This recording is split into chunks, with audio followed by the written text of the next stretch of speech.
Okay, time being 6:30, this working meeting is now called to order.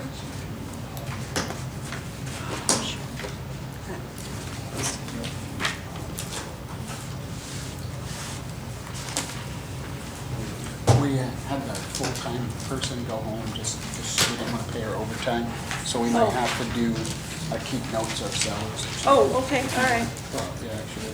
all right, no problem, I just was wondering, because I was looking around and I didn't see her. All right. There you go. Okay, so please answer if you are present. This is a roll call for,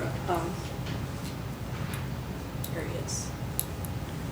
People who are present for the, Greg, absent. He's here. Just like high school. It's like high school. Greg's been hanging out in the parking lot. okay, Michael Welch, Zane Williams, Yes. Eric, oh boy, that's That's an old one. That's a really old one. I don't have a current one. You have a quick one? Joe Healy, Yes. Dan Clemish, Here. Donna Frang, absent. John Harper, Here. Greg Hansen, Here. Christy Schultz, here. Who are we missing? Just, Send Donna and Dennis. Dennis Dennis Michael, Michael. that's right. Dennis Michael. All right, so absent, we have Donna. And Dennis. That's for me. Oh, Okay. Are there any items to be added to this working meeting agenda? Okay, hearing none. I would like to move for an approval of the agenda. Would anyone like to approve the agenda? So The moved. agenda is to work. Second. All right, and a second. So we got a motion from John. And just so everybody's aware, the agenda is discussion and changes in the planning and zoning ordinance. That's all that's on there. We should probably add, we're at further discussion, should probably add public comment at the end, Oh, sure, because I didn't see that. okay. So somebody to amend their motion. The amended Okay, motion I'll to amend the include motion, public second. comment? Okay, and a second? Second votes. All those in favor? Aye.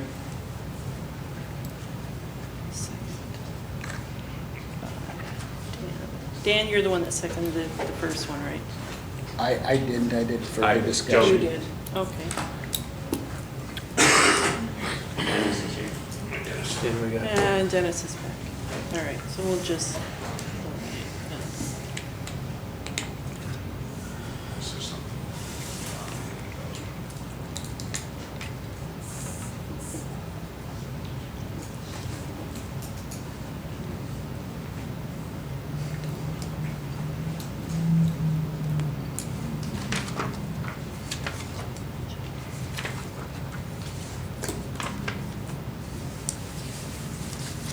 Okay. All right, so do we want to start with F or do we want to start with what John Harper has brought before us? We'll start with what John's got. He's All right. got it written out. So in front of you, you have a handout. Do you guys have it over there? You've got one too? I don't Okay. know what I did with mine. I got another one. Well, we got another one here. We can pass it on down. there's an extra one. There you I'll go. take one. Joe took mine. Oh, If you don't hand it down now. okay. If you guys don't, I can share it too. Okay. Well, I guess I'll jump in and talk about it. Sure. What I did was went through a couple of the sections that I guess I feel we had kind of straightened out over the years in the way that we did things, but we never changed the ordinance to match what we did.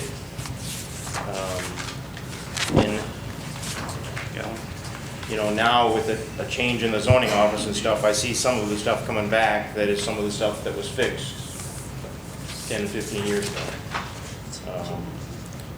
So I went through and tried to make a couple of these articles better reflect the way we're actually doing things.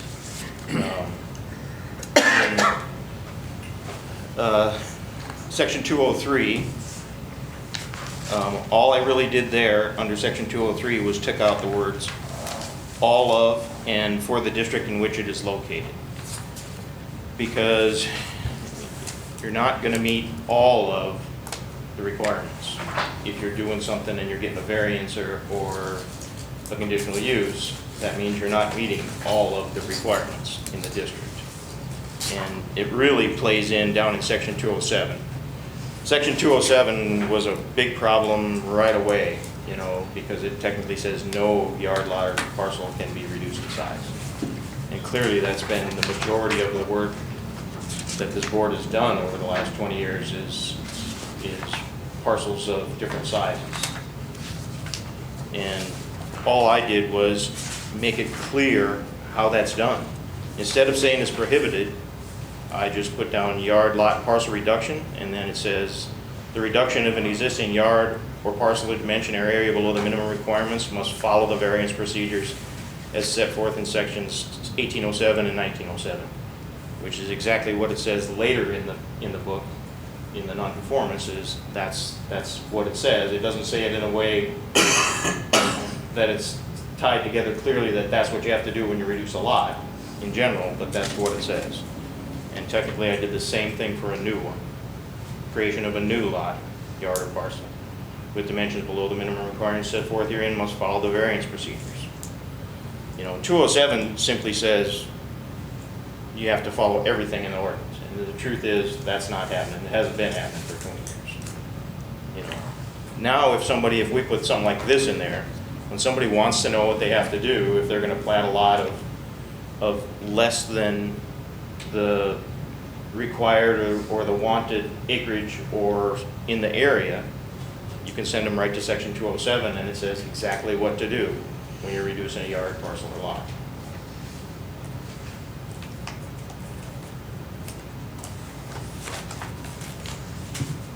The changes aren't major, but they make a big difference in the clarity of what it does.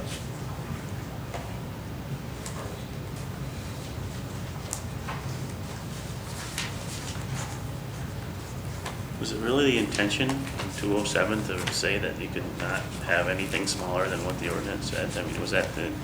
That's what it was used for.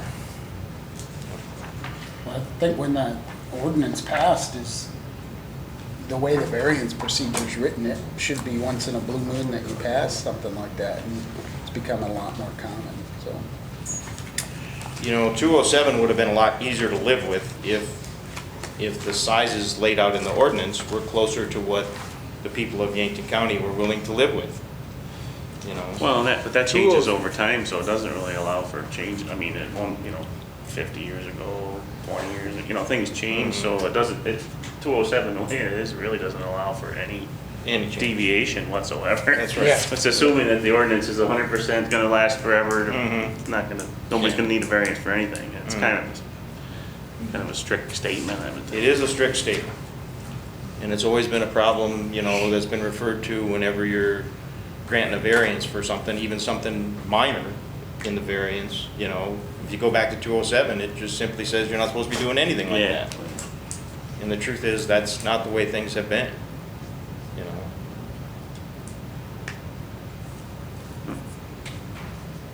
I don't know if anybody else has any questions about what I did.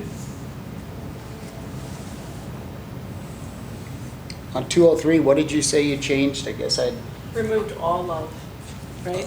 The main thing was I removed all of and then for the district in which it was located. And I added the word and procedures with regulations. Because the variance is actually a procedure. okay.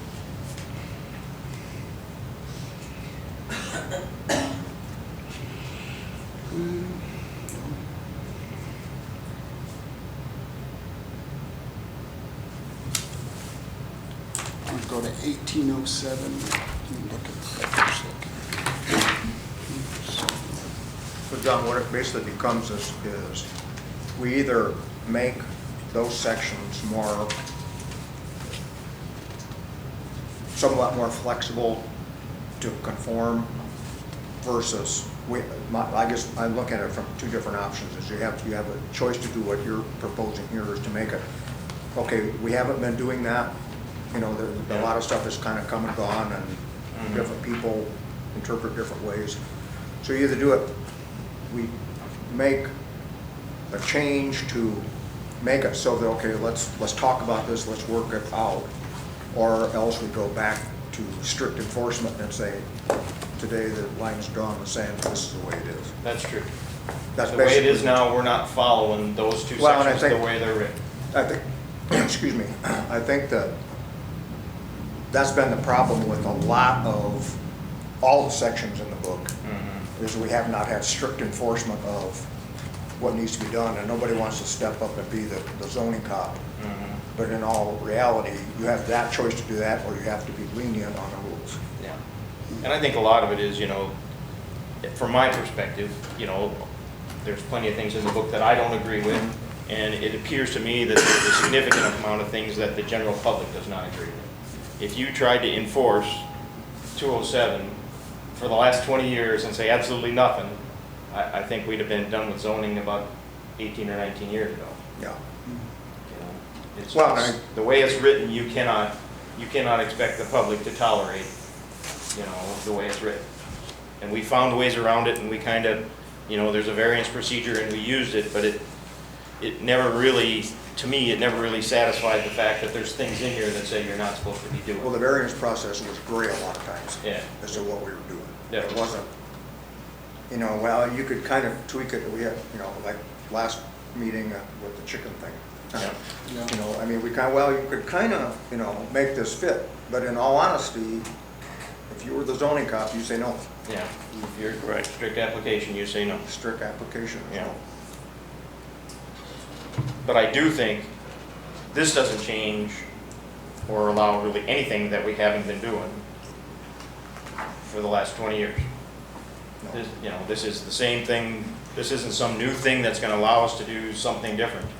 This just refers to the sections that we've used Right, all the way through. right. Right. Yeah, I think it's cleans up a little bit of Yes, and that was the uncertainty. purpose of these meetings, is to do that.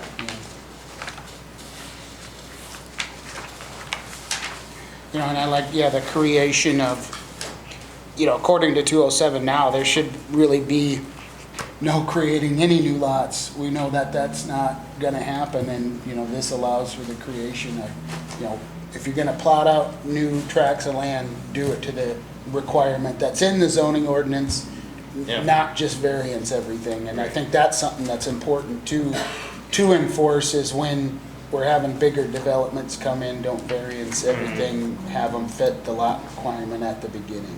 And Yeah. then avoids a lot of the problems we get later on, so. Yeah, and this doesn't say we should have tons and tons of variances. No. It says for the ones we have, there's a procedure you have to follow. Do you see where by looking at this, what you've written here, that it would make the, you know, we ran into a couple of issues and a couple of deals where people had 20 acres to build on, but because of financing, had to plot it down to 2. Yeah. You know, is this an avenue where, or is that something we have to change in another, you know, as another article that says, you know, we have to understand that even though the family that's going to build, wants to build a house on 20 acres, they're probably going to inherit all the land at some point anyway, but because of the restriction from the financial institutions, I know I built my house back in '89, and we looked at South Dakota housing for a loan, and at that time, we had to plot it down to 1.5 acres Yeah. to get the loan, even though I own 80 acres of Yeah, land, you but own in it all, order to get yeah. that, you know, that was before zoning, so you still have to do that. So that condition still exists with a lot of situations, but that didn't get incorporated into this No, deal somehow? I don't think this, what I've done, makes that any harder or any easier. No. You're still just taking your chances on coming in on the variance process. The only thing this does show you is it's a clear path. If somebody goes on the internet and they look up in the zoning ordinance, you know, how do you go about reducing a parcel? How do you go about, the bank says that they want an acre and a half, how do I go to reducing an acre and a half out of 20 or 40 acres? This is what this is called. It's called lot and parcel reduction, you know? And until this point, we never really had a pathway laid out in the ordinance of what you're supposed to do, other than, no, you can't. Yeah. You know? Well, actually, the title is yard lot and parcel reduction prohibited. That's correct. I just took the word prohibited It's off. just Yeah. prohibited, yeah, you took that out, yeah. Took that off. Which, Yeah, maybe we should I just think- eliminate prohibited. That's what I did. That's Well, what I I did. think It's this- off the Yeah, title. that's actually, Yeah. yeah, a good idea. Yeah. I think this, you know, makes it a little more obvious, but I think that path always existed. I mean, by definition, they could get a variance for it. I think it does exist if you understand the ordinance and you work with the ordinance. I think for the average person coming in and looking at the ordinance, either online or on paper, you know, I don't know that they can just jump to that variance connection, because 207 kind of says that is not there. well, if you read that first, Yeah. you're like, well, I can't And if do you it. look at But, 1807. I mean, just to be devil's advocate, it also says I have to have 75-foot setbacks. And I would say, well, I can't meet that. What's Yeah. my next option? You know, and then, oh, well, I can do a variance or apply for a variance. Mhm. Same, If you look at variance, and we were sticklers for every one of these, there wouldn't be very many, if any, variances that would pass. If you applied what it is in the book, if you applied that in real life, we would issue almost no variances at all. I So think, there's some points, and you know, you go through the whole zoning ordinance, there's some, and this is reality, there's some places that need flexibility, you know, like we had this one, like, can I build my garage on this side, is it a setback, because there, I don't have any on the other side. So we almost need to also kind of look at going through on a macro scale and say, what ordinances are to the T, and which ones are we gonna say, okay, this one's got, you know, the 20 acres to the whatever. How does that fit the neighborhood, the, you know, the district or whatever else? But there's also some that are like, there's no forgiveness, you know, and we almost need to look at, these are called like living ordinance, you know, living ordinances, and these ones are foundation ordinances. You know, when you look at this, for instance, like Capel is 1,250 feet. So if someone wants to say, well, it could be 800, but it's my brother that lives, you know, 1,000 feet or 800 feet away. What if the brother moved away? Now it's, you know, so that's something on a macro scale we got to think about is, what is our standard? We enforce our ordinances, or we adjust them to fit what's actually developing? You know, when you look at like, how did some of these come out? One of the things of discussion was Urshan's shouldn't technically be where it's at, right? It's an industrial complex out in the ag district. How did it get there? Well, it was like, hey, it's gonna be business, and so we gotta kind of look forward, and you know, some of them are gonna be like, this one, what do we do? You know, I think, and that ties into this is, if we're allowing flexibility, we gotta define which ones we allow flexibility in and which ones we make harder. something You know what I that, mean? They gotta meet this, whatever. something the city did, we just had a county city meeting last week, 2 weeks ago. And I don't know if you were involved in it or not, but what they did is kind of similar to what we're doing here is they changed all of their ordinances as best that they could to reflect what they're actually doing. Right. And then actually tightened up the variance requirements. yeah, and And then I'm in favor of and that. they get, I mean, how many, 2, 3 variance requests a year? Because I think you could tighten the variances up if you had a zoning that Did was what it realistic says. with what you're doing. Well, we need to put things, Okay, back to your example. If someone wants to put up a animal feeding operation and the closest house is, doesn't meet the setback, we put in that section A waiver. that you can sign a waiver, and then you don't have to go through the variance process. It's Right. built into the process. Same But with that's banks. exactly what I'm saying. We you know, gotta getting- make sure that, and I'm just taking that off the top of my head, but when you go through them, they gotta be able to say, this one is waivable, this one isn't. you know? Right, and we need to go through those, and then once we do that, then it's, okay, this is what we put the wiggle room built into each ordinance, specific to that ordinance. Same with, banks, we know it's a problem. Financing on 20-acre lots is not feasible. I mean, it just simply isn't. And so we need to build that into the ordinance, and then once we kind of go through these, and once Article 3 is fixed, Article 4 is fixed, you stop allowing variances on that. That's what I would suggest, I guess. One of the main things I looked at when I did this is laying out something that lets the zoning department know the parameters of what we should or what we want to do. At least in, And it's hard for Brian, and I spent plenty of time arguing with Brian, because Brian has a different perspective of things than I do. The thing is, Brian was out of this when we, by what we did, kind of made all these changes without making changes in the ordinance. So, for me in particular, sometimes it's frustrating to see us jumping back to 20 years ago, in things that Brian has a perspective on something that's in this ordinance that we had already, through multiple meetings and long meetings and all kinds of stuff, had worked through. And you'll see this again in non-conformance, some of it.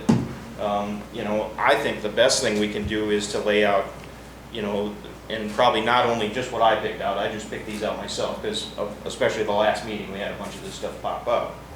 That we need to lay out so that the zoning department knows kind of where we're at as far as how we want the ordinance to go and how we want the processes within the ordinance to go and where we're willing to go, because most people that actually come and ask about a variance or ask about a different lot size or something, they're coming to the zoning office. They're not even themselves far enough in the book to know what's going on.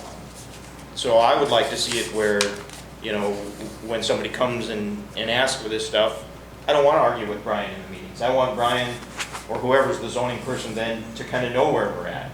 And whether we all agree or not, at least we'll kind of have a central path to do these things, so that we're all on the same page. Whether we vote yes or no when it comes down to it is up to personal choice. But I think we need to clearly have a path that leads us down where we go. I mean, now some things in the ordinance are so far from what we do that it doesn't make any sense.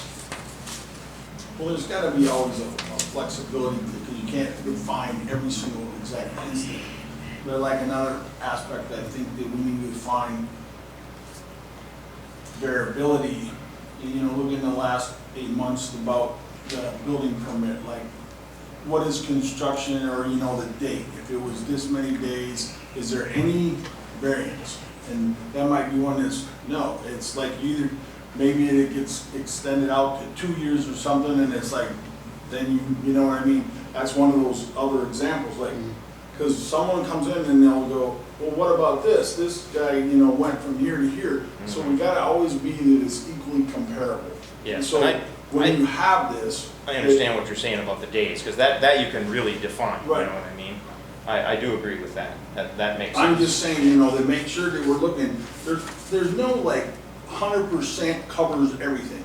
But if it's a variable, then say that one is variable, but like dates on construction permits, they're either are or they aren't, right? Yeah, I think that's understandable. I think most of it, I guess, at least for me, I think this is good unless anybody else has something that it could. Yeah, if someone has, Moving on, I think. This is that just makes my, it- I tried to make as clear, few so- changes as possible, Right, but it's. But we're change the wordsmithing intent of it, and it yeah. actually reads it. you know. I think it's good.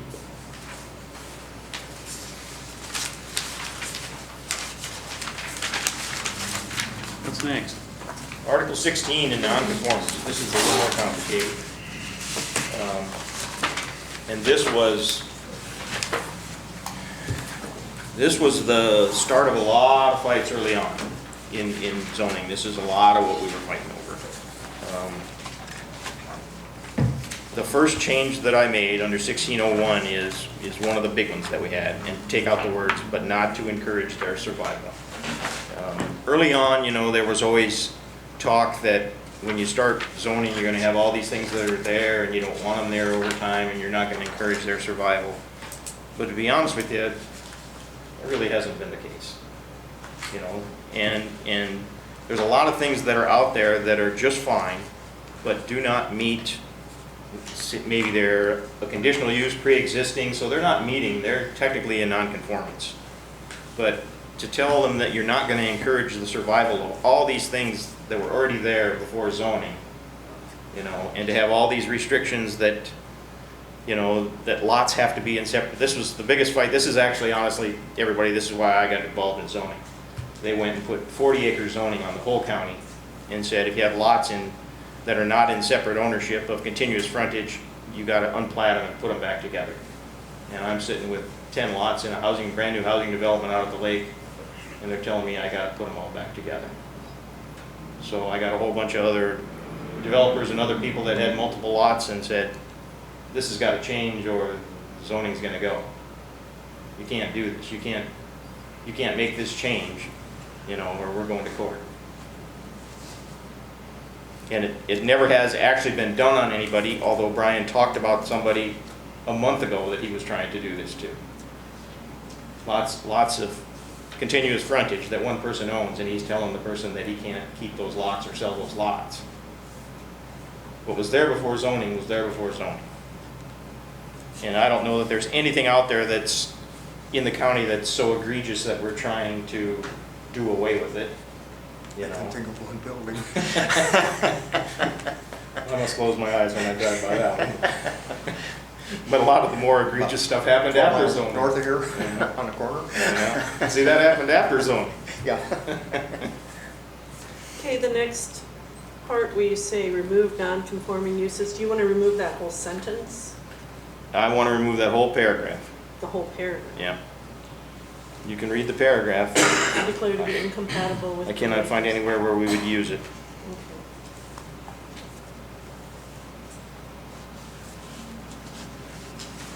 Okay. Are you saying remove all of 1601? No, I'm No, saying the just the paragraph that starts paragraph with that non-conforming begins. uses and ends within the district involved. That whole paragraph can just go. Yeah. I don't find a use for that. You know, some of these things are stuff that's in there that we have never used, and I cannot honestly foresee a use for.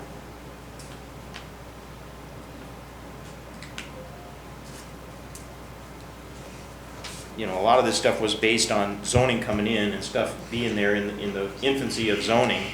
We're 20 years down the line. You know, that time is gone.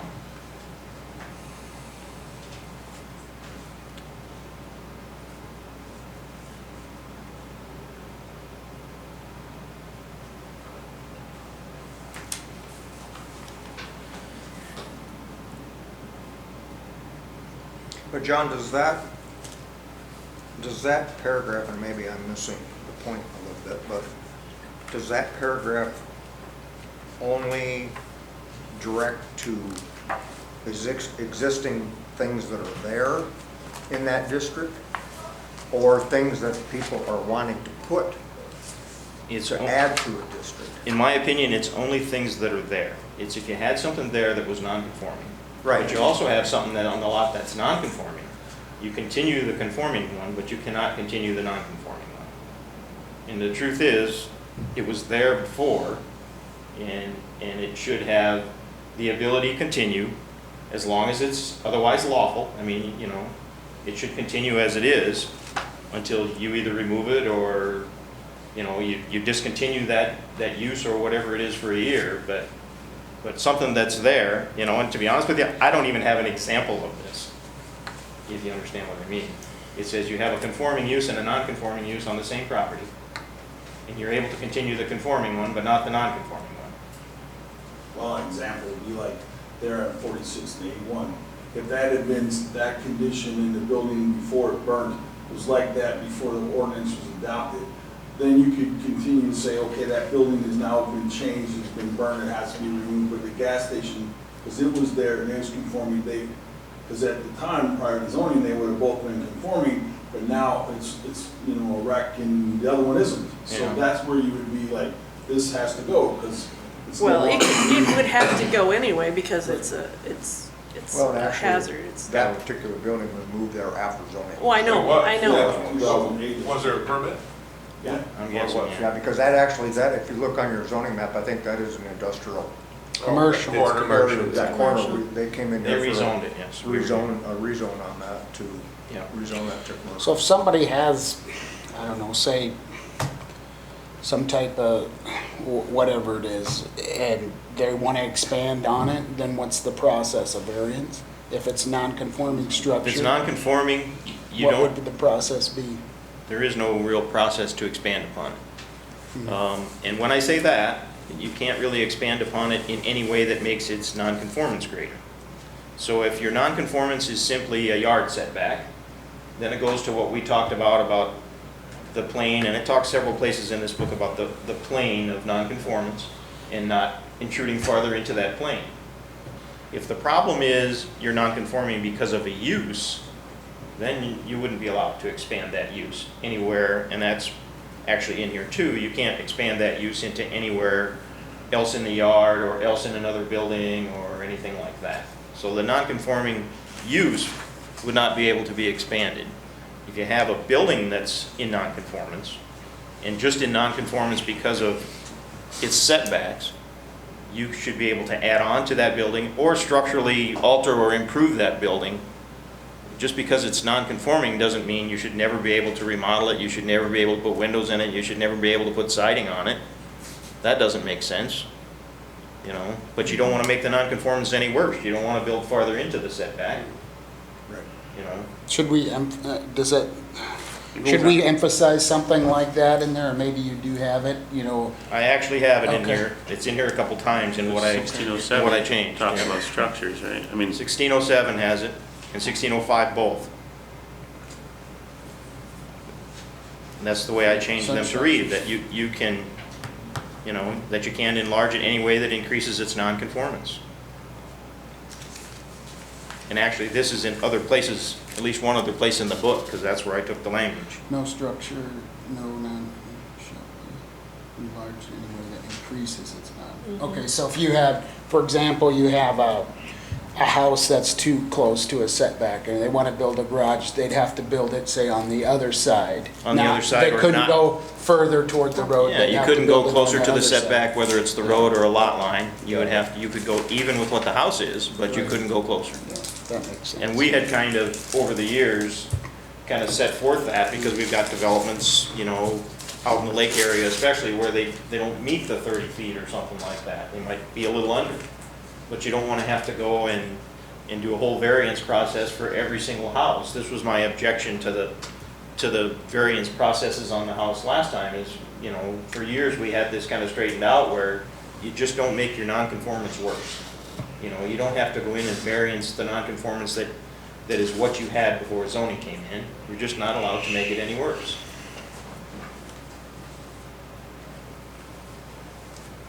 So that's the change. Especially in that particular case, if that person would have came in and asked for a variance change to add on to one of those buildings that was already non-conforming, that would have been a no. I'm assuming it would have been a no. There's always a chance that some people here would think that's okay, depending on what he asked for, but in general, this is saying that it's a no. Right.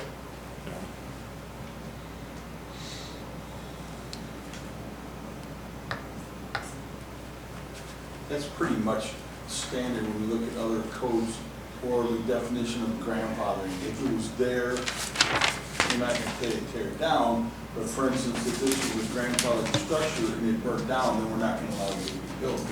You know, if the facility, situation of that structure or use of that land changed, you know, sometimes, like, I can't think of one in particular, but if you had, let's say, a feedlot in the area and it had been there since 1955, and Grandpa now died, and they sold, and then the farm transferred to some different ownership, then it would be, well, it's not a continuous operation that was grandfathered.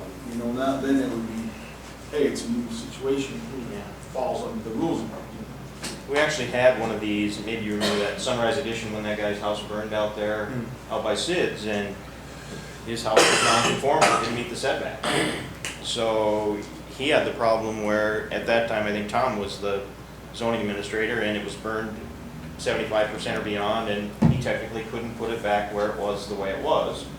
And his insurance company, and this is what most insurance companies say, you don't get paid unless you put it back where it was, the way it was. So he was between a rock and a hard place. The county says you can't do that, and the insurance company says you have to do that. So, you know, the idea of if something is, you know, he did it without increasing his nonconformance, and that's what we came to in his case also, is, you know, you can build back, and you can build bigger on the other sides away from, you know, where you're not impeding on the setback. But this house historically, this is the nonconformance it had, this is how close it was to a lot line, no matter what rules we have, and it should be able to build back to that lot line if it's As long as you don't destroyed or. increase the footprint into the non-conformance area. Correct. Don't add to your nonconformance, don't make things worse. And that's kind of the general rule of most of the stuff that I did here. I took out, you know, like stuff that says, but not to encourage their survival and things like that. Making things non-conforming, you know, that's a terrible label to put on things when it comes to finance and title insurance and real estate sales and stuff like that. People do not want to hear that properties are non-conforming properties, you know, and especially when it's something as minor as the fact that it's been there for 30 years and we came along and put a different setback on the lot line. Then, you know, they worked with their development and they had rules in their development, you know, like, you know, you guys always talk about you should have covenants and stuff on your development. Well, most of these did have setbacks and covenants, but they didn't match what the county put on them afterwards. So these guys followed the rules when their time was there to build something. It's just the rules got to change now. Typical government.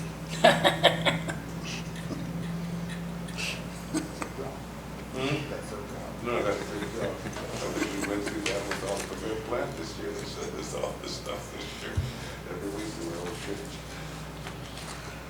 There's a couple places in there where it talks about things can't be expanded by more than 25 feet. And that was a problem a couple times because what does that mean? Does it mean 25 square feet? Does it mean? Okay, just 1 second, John. On section 1605, you recommended Okay. the change. Are you talking about striking that whole number 1 and then replacing it with that sentence? Yes. Because, okay, but what about at the effective date of the adoption or amendments of the ordinance? You want to strike that as well? Yeah, I don't think we need that in there 20 years down the line. Some of that's like the kind of language I'm talking about. That's the language that you had because the ordinance was brand new and when it was set to take effect. So, Okay, but what about, there have been amendments since then?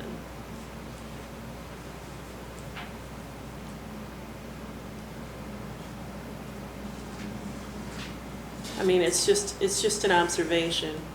If you feel that the other parts of the ordinance make that clear enough, I feel it does, but I don't think it's a big That we enough deal that I would have a problem if some of that got put back in there. I just think it's unnecessary. okay. You know, I kind of like how 1605, it gets right to the point. Number one, it's just, if you don't meet the setbacks, don't make it worse. That's Yeah. basically what it says. Right, And right. I think everybody realizes that too. You know, Right, don't make because it worse, you know. this You're is- not meeting it, but Yeah, Yeah. okay, all right, that was just an observation. If the rest of you think that it's fine, just to make it more concise, I'm fine with it. When I was speaking about the 25 feet, it shows up twice. It shows up 1607 and 1609. And I don't know, just an arbitrary number that doesn't really tell you if it's 25 square feet or whatever it is. It doesn't really make any sense that something can be changed by 25 feet because I don't know what that actually means. Which way is 25 feet? So I thought you could just take the 25 feet out of there. That doesn't seem to make any difference whatsoever. so you're thinking a structure shall be allowed to expand, cross that out, Provided such Provided- expansion does not further or extend the nonconformity beyond the nonconforming plane of existing structures. And this is where, we talk about that Yeah, like in nonconforming setbacks, plane. if you built on the other side and don't Right. affect the setback. This is some of the language we grabbed when we went to that, not making your nonconformance worse, having a nonconforming plane that you don't go past. You give up the setback in the ordinance, but you have a plane of nonconformance that you're already built at, and you just don't go past that. Because the setback will still apply. Yes, Yeah. you got a variance from it, but. And I'm not saying that we do this without a variance process. You still gotta go through the variance process. Absolutely. I'm just saying as a, Yeah. as a board or as a county, you set this as, this is considered acceptable under the way that we do things, and this is the way we've been doing things, and it's kind of a, it's kind of a precedent of this is what's allowed, and we allow this and we don't allow more than this. Because it is kind of a, when you talk about setting a number or setting something that you can stick to, my idea is when you do this, then you can stick to this, and you can say, what Dennis asked, are we still gonna give them a variance to get beyond that? Well, there certainly is someone who can say they want that and ask for it, and there certainly can be some people on the board that think it's okay, but I think if you set the parameters and stick to them, it sends a lot clearer message to the zoning office and to the people that come in here that this is what you're allowed to do, and I think you'll see people will ask for things that they're allowed to do instead of asking for. Well, most of the Other stuff. nonconformity usually ties to property setbacks or side yards or front yards Yeah. or whatever else. Yeah. So, if once you meet that, if you're going the rest of the way, Yeah. But I think it just allows, it'll give people a template of what they should be willing to ask for a variance. This is the way they do it. This is what they generally allow. If you ask for twice as much, there's probably a 90% chance you're not gonna get it. That's what I'm thinking. So are you saying or thinking, let's say my non-conforming lot has a 5-foot setback from the right of way instead of 25-foot. If I wanna add on, but not increase my non-conformance, would I still need to come in for variance? Yes. Yep. I don't see any way in here to supersede the variance procedure.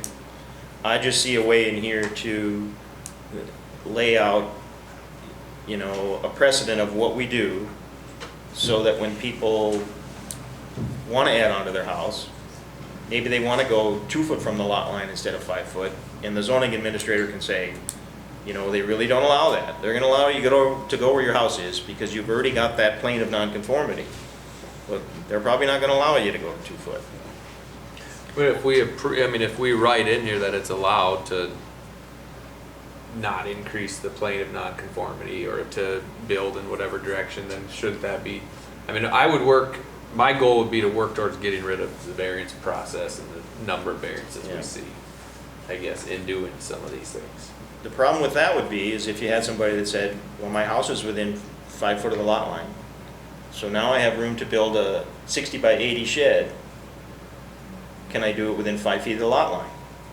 And I said, But it wouldn't be, if it was attached to the house, I'll say, well, you gotta bring that in and ask for a variance. See Yeah, well, what exactly. I mean? Yeah, exactly, because. Well, and it might be Because- that there are other circumstances that would make it totally unacceptable, blocking view, yeah, there was one out there. access for emergency vehicles, or, there could be a number of reasons that would make it totally unacceptable to. This to doesn't say you're extend. definitely gonna get a variance. Oh, no, it doesn't. Because, And that's because good. you went to that same plane of nonconformance. Right.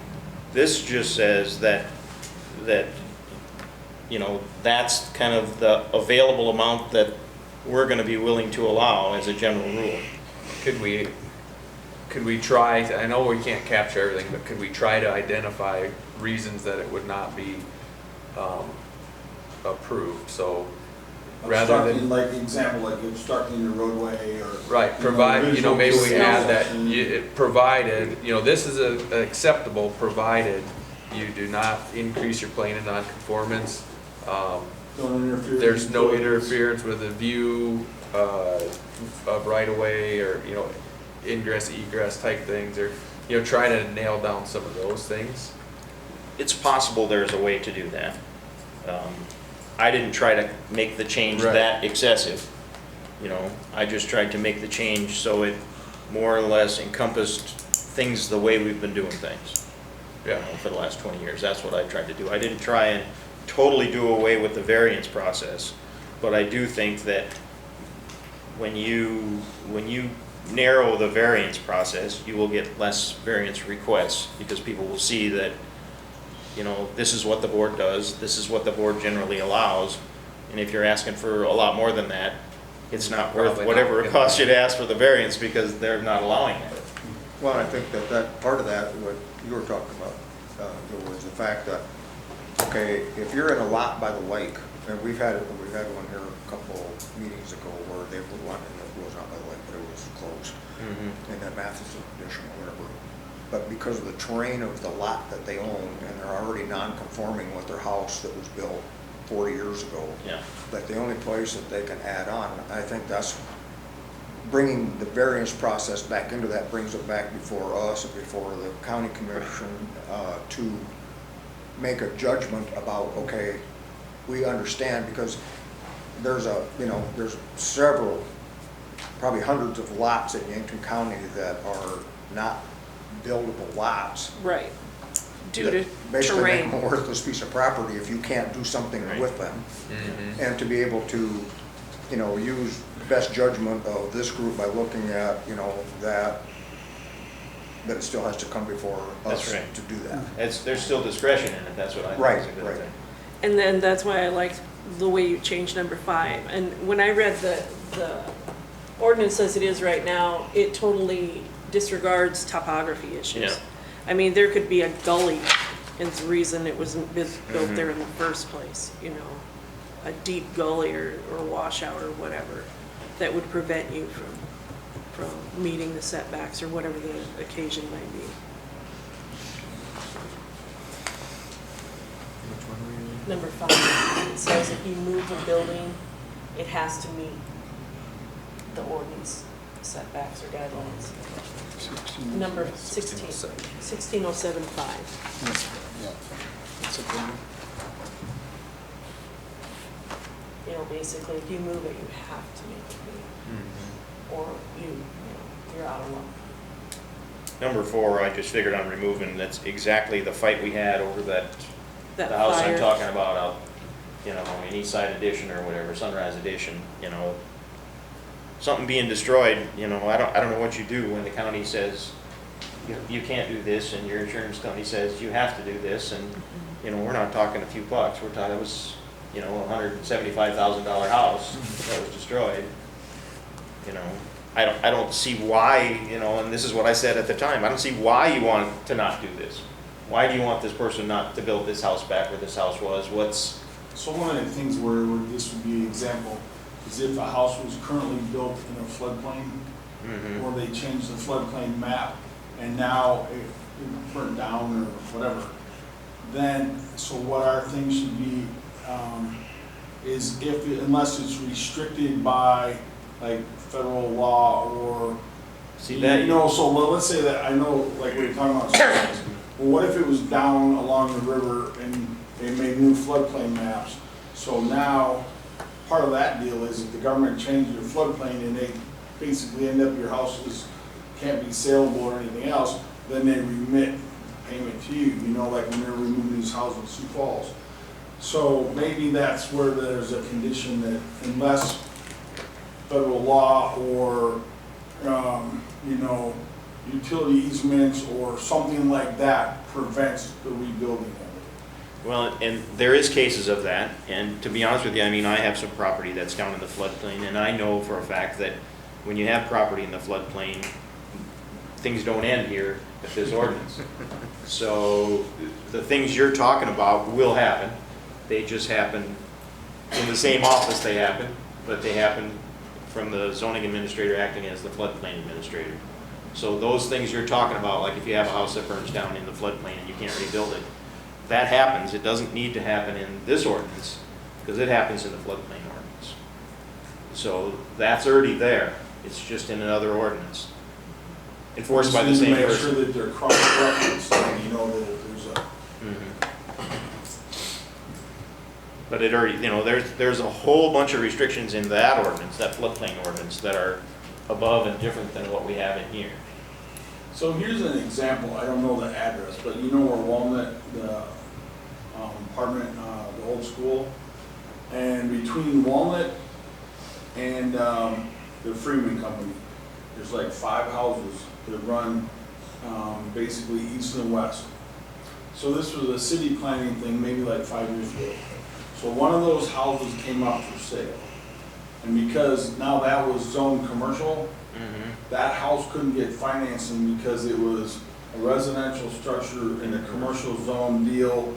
So it's kind of the same type of thing. So those things are out there. It's just how do you, and then it ended up being in an insurance thing that the people, they bought it, they realized that if something did burn down, that they could not rebuild that structure in that, you know. Well, I think when it comes to the floodplain stuff, I think there's already much stricter rules enforced than we have in here that are already gonna govern that thing. If you're thinking of something other than the floodplain. Well, here's another one that just happened. So where they're building the mini homes, so when he laid out the mini homes, they were actually on top of BY water line easement. So he said, can we change the easement? Because otherwise I have to move the house, right? I think he ended up having to move like 3 of them. Well, you can't move the easement because the easement says the water line's got to be X distance from the center of the road, and that's kind of like this same type of thing. Yeah. So he didn't verify where and it wasn't any, he didn't verify where the BY water easement was. But he wanted to, can we just do like a notch around this house? And he was like, nah, he can't, BY water's like, yeah, no, you can't do that. Yeah. So that's kind of a condition when that would be. Well, I would think there's other entities, and we certainly have this, where the county, says, yes, you can do this, whether it's covenants or whether it's a water easement or whether it's a conservation easement or whether it's whatever. There's other controlling factors, but for the most part, those controlling factors have to look out for themselves because we can't keep track of all that, albeit covenants or easements or any of that. There would be no way for us to keep track of that I can see and enforce that. And sometimes there's going to be problems like what you talk about where, the county probably said it was okay to put a house there, but it turns out he's on top of a BY water line easement. But that's kind of the buyer Yeah, that that really should falls be on, his them. responsibility. Right. I agree with that. The developer, Something whoever like it that is, should have been showed up. should have done real his estate person homework. Or whoever was doing that, because they should have had all that. Exactly. They should think do so. that before Yeah. they over. That's Should your have due been recorded- diligence. Should have been recorded on the deed, although sometimes maybe that doesn't happen. I don't know. I think we need to just focus on what we're seeing the majority of the problems, because there's always gonna be, onesies and twosies of these Yeah. weird things that we'll never be able to have the ordinance address all of that. If we can address the majority of things, I think That that's goes, good. that's why they're all individual issues, there's no two garages the same, or houses the same. And I really think, like the last reading where we addressed accessory structure size, I mean, we all know we had a huge issue with accessory structure size. And so that was an area where it wasn't fitting Yankton County anymore, so we made our change, which we all agreed on, and it's moving forward now, and hopefully to make the zoning ordinance easier to use for those people, so.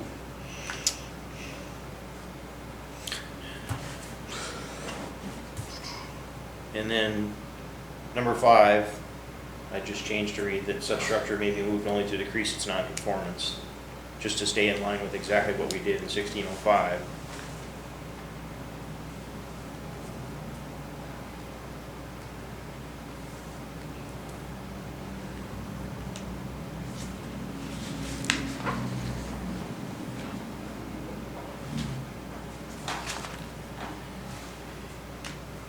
In 1609, number 1, 1609, number 1 doesn't let you remodel anything you have that's considered non-conforming. So Technically, if you don't meet the setbacks, you're not supposed to be structurally altering your home or your structure. Yeah, you should be able to maintain it for heaven's sake. But we already kind Do of- they want it to fall down? Don't increase your non-conformity. So that's what I, Can't add on, you can repair it. You right, can't increase the footprint. Right. yeah. Well, Yeah. this is specific to just basically CUPs, right? To, basic to what? The uses of structures. No, if you have well, I have a house that's in a commercial zone. I live in a commercial zone, and I was okay with putting commercial zoning on me when I lived there, because I thought it makes sense to have commercial zoning on Highway 50 east of Yankton. But it turns out that it makes my house a non-conforming use, Right. because they're a conditional use. So if I wanted to have it be a conforming use, I would have had to go and got a conditional use on my house. So by the strict reading of 16091, I'm not supposed to change a window or put a new patio door in or anything in my house, because it's not conforming. And it's not conforming in its use, not where it sits. Right. Well, that's To the what, top, yeah, to the that's what I'm person. clarifying, Yes. is this applies only to the, yeah. There are a lot of reasons things can be non-conforming that I think people don't recognize. Right. You know, just because it's not one of the things that's allowed in the district, if it was there before zoning came in, it's non-conforming, even though it's something that's been there and seems like it makes sense, it's technically non-conforming. Well, this would apply to, what was the gentleman's name Yeah, the last meeting? garage. His garage, he wanted to add a garage. His home is now in a commercial district. It's Exactly. non-conforming. Half of the shed was gonna be. Yeah, half of it. This would That's apply exactly, to- that's an exact example of Example. it, yeah. Yep. So I just think you should be able to, you should be able to make structural changes, even though you're technically non-conforming. I don't think we have a whole bunch of stuff in the county that's like egregiously non-conforming in use, you know what I mean? But we have a whole bunch of stuff that's technically non-conforming because the zoning that was put on it doesn't match what it was when it was put there. That's really, I'd say the overwhelming majority of non-conformance that we have is just the fact that things are blanketed with setbacks and uses that were not in place when those things were put there. Number 2, all I did to that was added the words previously unoccupied on the end, so that you can't extend to occupy any land outside of the building or facility that was previously unoccupied. In other words, if you say you're selling produce and you're in a residential district, and you don't have a conditional use to sell produce, but you had a market at your place for 50 years, you can use the land that you've always used. Whatever land you've occupied to do that, you can use. You just can't use any land that you didn't otherwise occupy on the land. The way it reads now, it makes it, you just can't use any land outside. Well, a lot of these words were picked up from other ordinances when it was initially adopted. Yeah. You look at like Sioux Falls as they developed west on 41st. So as that transitions into commercial development, no, you cannot make it a residential rental property. So Yeah. that's kind of where all that stuff came into grand being, and then rural counties adopted it. Mm-hmm. Number 3, that's that more than 25 feet thing again. And I just figured we'd just take that out.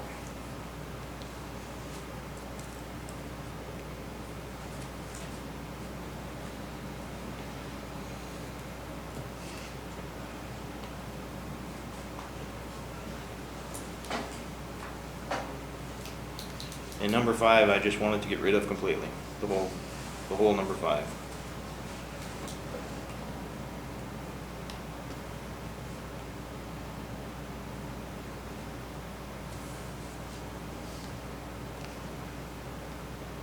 It's a very hard one to understand or really find a scenario where it would be. A non-conforming use is superseded by a permitted use, and then you can keep the permitted use and not have the non-conforming use. So that'd be like if your house that's in commercial, if you suddenly turn that into a business, Well, if you had a business and a house, Yeah, you could keep the business but not the house, is what that says. Or if you turned it into a business, you know, a real estate office or something, then you couldn't revert it back to a house. Right.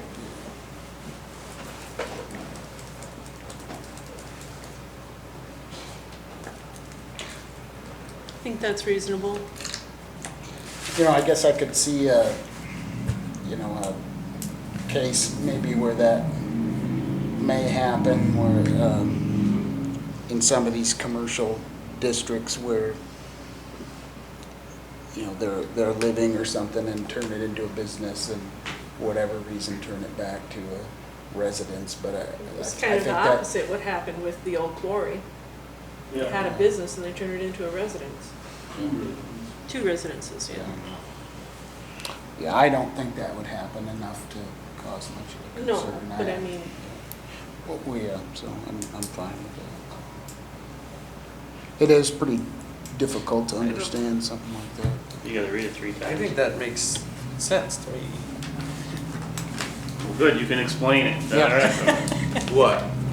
Well, what, number No, 5? 5. I mean, to me, if, just go to the house one, if you have a home and you cease living there as a primary residence, you turn that structure, whether you remodel or not, you use that structure as a business or something that is permitted in a commercial district, then you can't go back to being a house. I mean, that's what it says. The only thing with that is, a house is a conditional use. So you could always go back and ask for a conditional use to have a house. Sure, sure. You mean a So that residence, example right? itself is not the best example, Right, but I don't have a better example. yeah. But it'd be a little bit like that house that's on East 50 by the pipeline. There was a house, and before zoning, way before, became a chiropractic office. And then, when that closed out, they couldn't come back and make it a house again, Just can't revert to a house. revert back to a house. Right. Right. Now that it's in a commercial district, that is for commercial purposes, it has to stay. Then it should stay that way. Right. So that's where I think I guess I'm leaning, I would probably keep 5. You'd like to leave 5? I don't think it's a big make or break with me. It's No, just Well, something it's- that, It To me, does it's make it's sense. like it's your opportunity to Clean up. and get into conformance. You know, if someone takes their act, a lot of these were imposed on people. Their land existed in a certain way or their structure existed in a certain way, and then when ordinances came about, it imposed on them, on their existing use. yeah. And in this one, they would actively kind of forfeit their rights. They say we're going to forfeit our grandfather clause and By making it a business. change it to a business. but what if they did like a home-based business? You If know, it's still their if he- primary residence, then As long it's- as they continue to live there. Because I was thinking of somebody that might think they could do a repair shop or whatever, in-home daycare or whatever, and the fact that they're in a commercial zone, they could try that. But if they don't have any business acumen, or for whatever reason the business fails, not to be able to have a place to live would be kind of catastrophic to. Would be maybe something like, this is just an example, like Fleeg's Restaurant, if that, say it was a house before he turned it into a restaurant and the business, I don't think you'd want that to go back to a primary residence, you know, No. something, that might be an example, you know, Right. because it's a commercial, and I'm not saying that would happen, but that Right. might be an example, and I suppose. there are places, I'm trying to think somewhere, you know, maybe an old gas station where that was a house and was a gas station, you wouldn't want that to go back. I don't know. I can see that, and I think that's a case where if somebody wanted that bad enough, they could petition the board, and if they had valid reasons, they could get that conditional use permit for that residence. or- Well, I think, yeah, they certainly So- could come forward so with a it's- conditional use. Yeah. You know, say it's a residence, but I mean, there's Yeah. all kinds of, we're talking a home in a commercial district, for examples, you know, Yeah. but there's a lot of, we gotta look at every district. I mean, there's just a lot of things. Well, if the board finds value in number 5, I don't think it's a big deal if we don't remove it. I'm just trying to remove stuff that we, to this point that I know of, have never used. Right. And I didn't really foresee a scenario by which we would use. I just think generically, if Yeah. they're, willingly forfeiting that grant, they're taking action. They're technically giving up their grandfather by right. changing the use. That would be my That's true. reasoning, I guess, to keep it, but. Well, we can scratch that if the board feels that's a good idea. You're still batting pretty good, so Yeah, you Get spent a on lot that. of You time. spent We a lot of- appreciate you doing that. I just think these are pretty common sense changes and they go right along with the things that we do. It doesn't really grant any new rights or take away any existing rights from what people have done. It just kind of brings the wording of the ordinance in compliance with the way the board has done things. What I was doing too is then the community doesn't go, what do you mean by this 25 feet? 25 feet to the left, to the right? We did have questions on what that 25 foot was a couple times, Square feet. Yeah, where does the 25 feet come in? Right. Well, like you say, 25 square feet's not linear, very big. no direction. Right. 26 feet. So.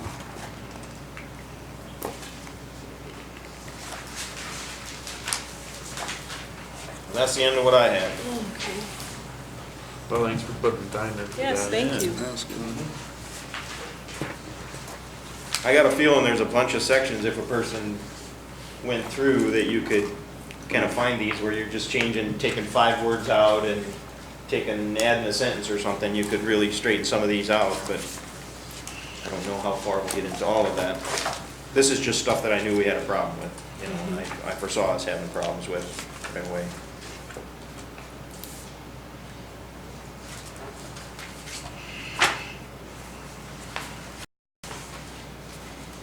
I think with these changes to nonconformance, the nonconformance arguments that we had in our last meeting pretty much would go away. Right. That's was kind of part of the impetus behind the nonconformance changes. It's not a big change, it just recognizes that things are there, have merit because they've been there. Well, we're not big enough to have like this, but I just thought of something in Sioux Falls.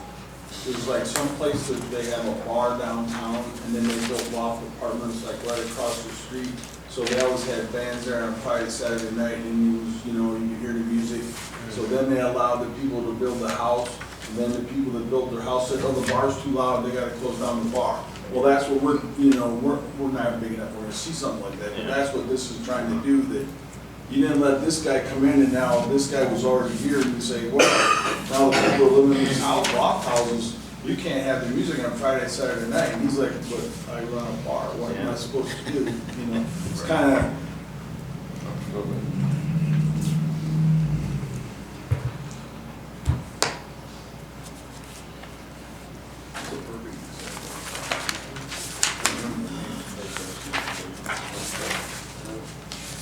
By Sioux Falls, somewhere later there. Oh, God. Well, where are we going next, Madam Chair? All right. I think we need to, time has come, we need to discuss this Class Class F F. permits. That's cost a huge amount of heartache in the county. We just need to get something figured out with it on what we want to do.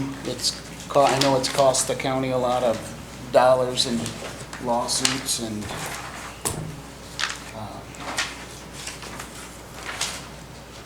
I don't really have any ideas coming. Last meeting I said, right now we're at between 1 and 299 animal units as a Class F.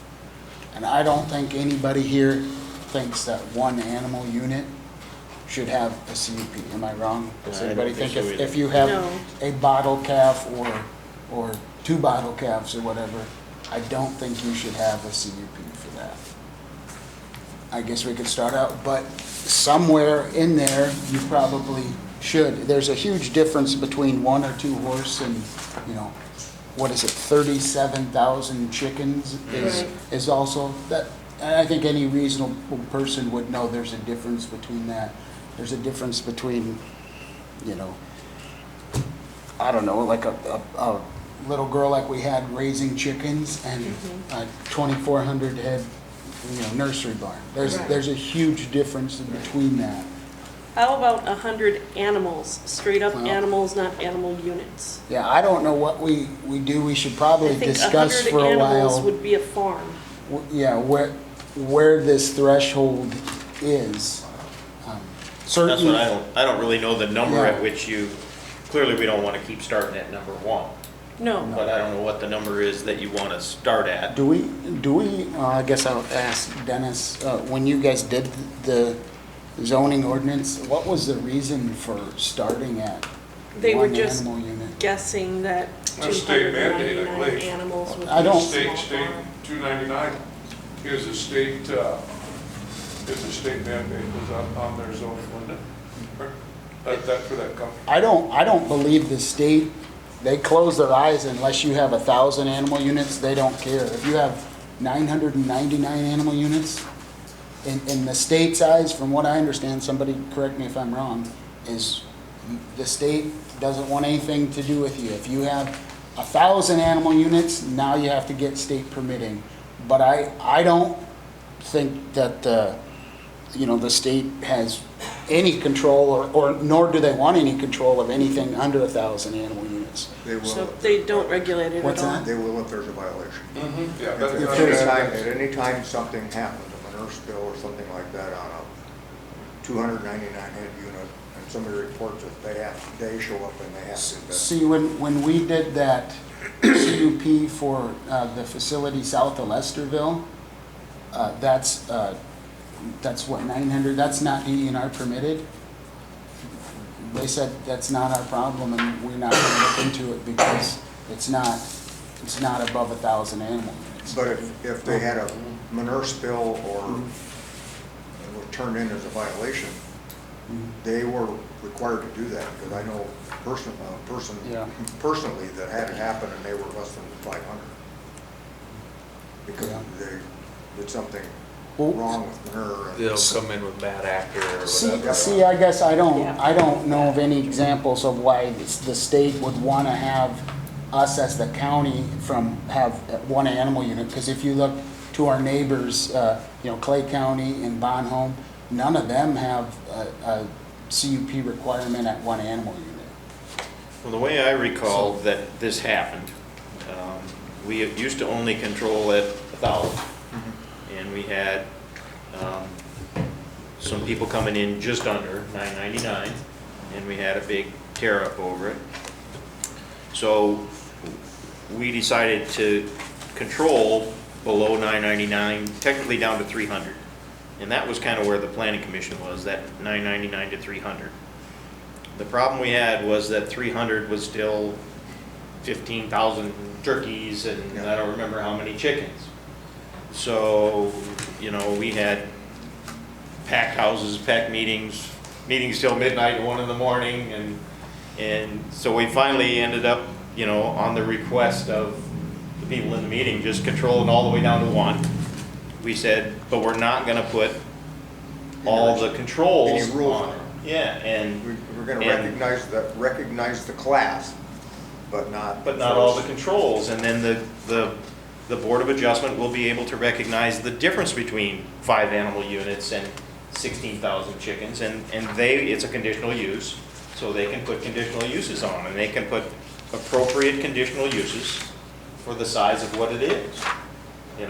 We're not gonna put a big conditional use on somebody with 2 bottle calves, but if somebody wants to put 15 or 18,000 turkeys in, we're probably gonna have some setbacks and stuff.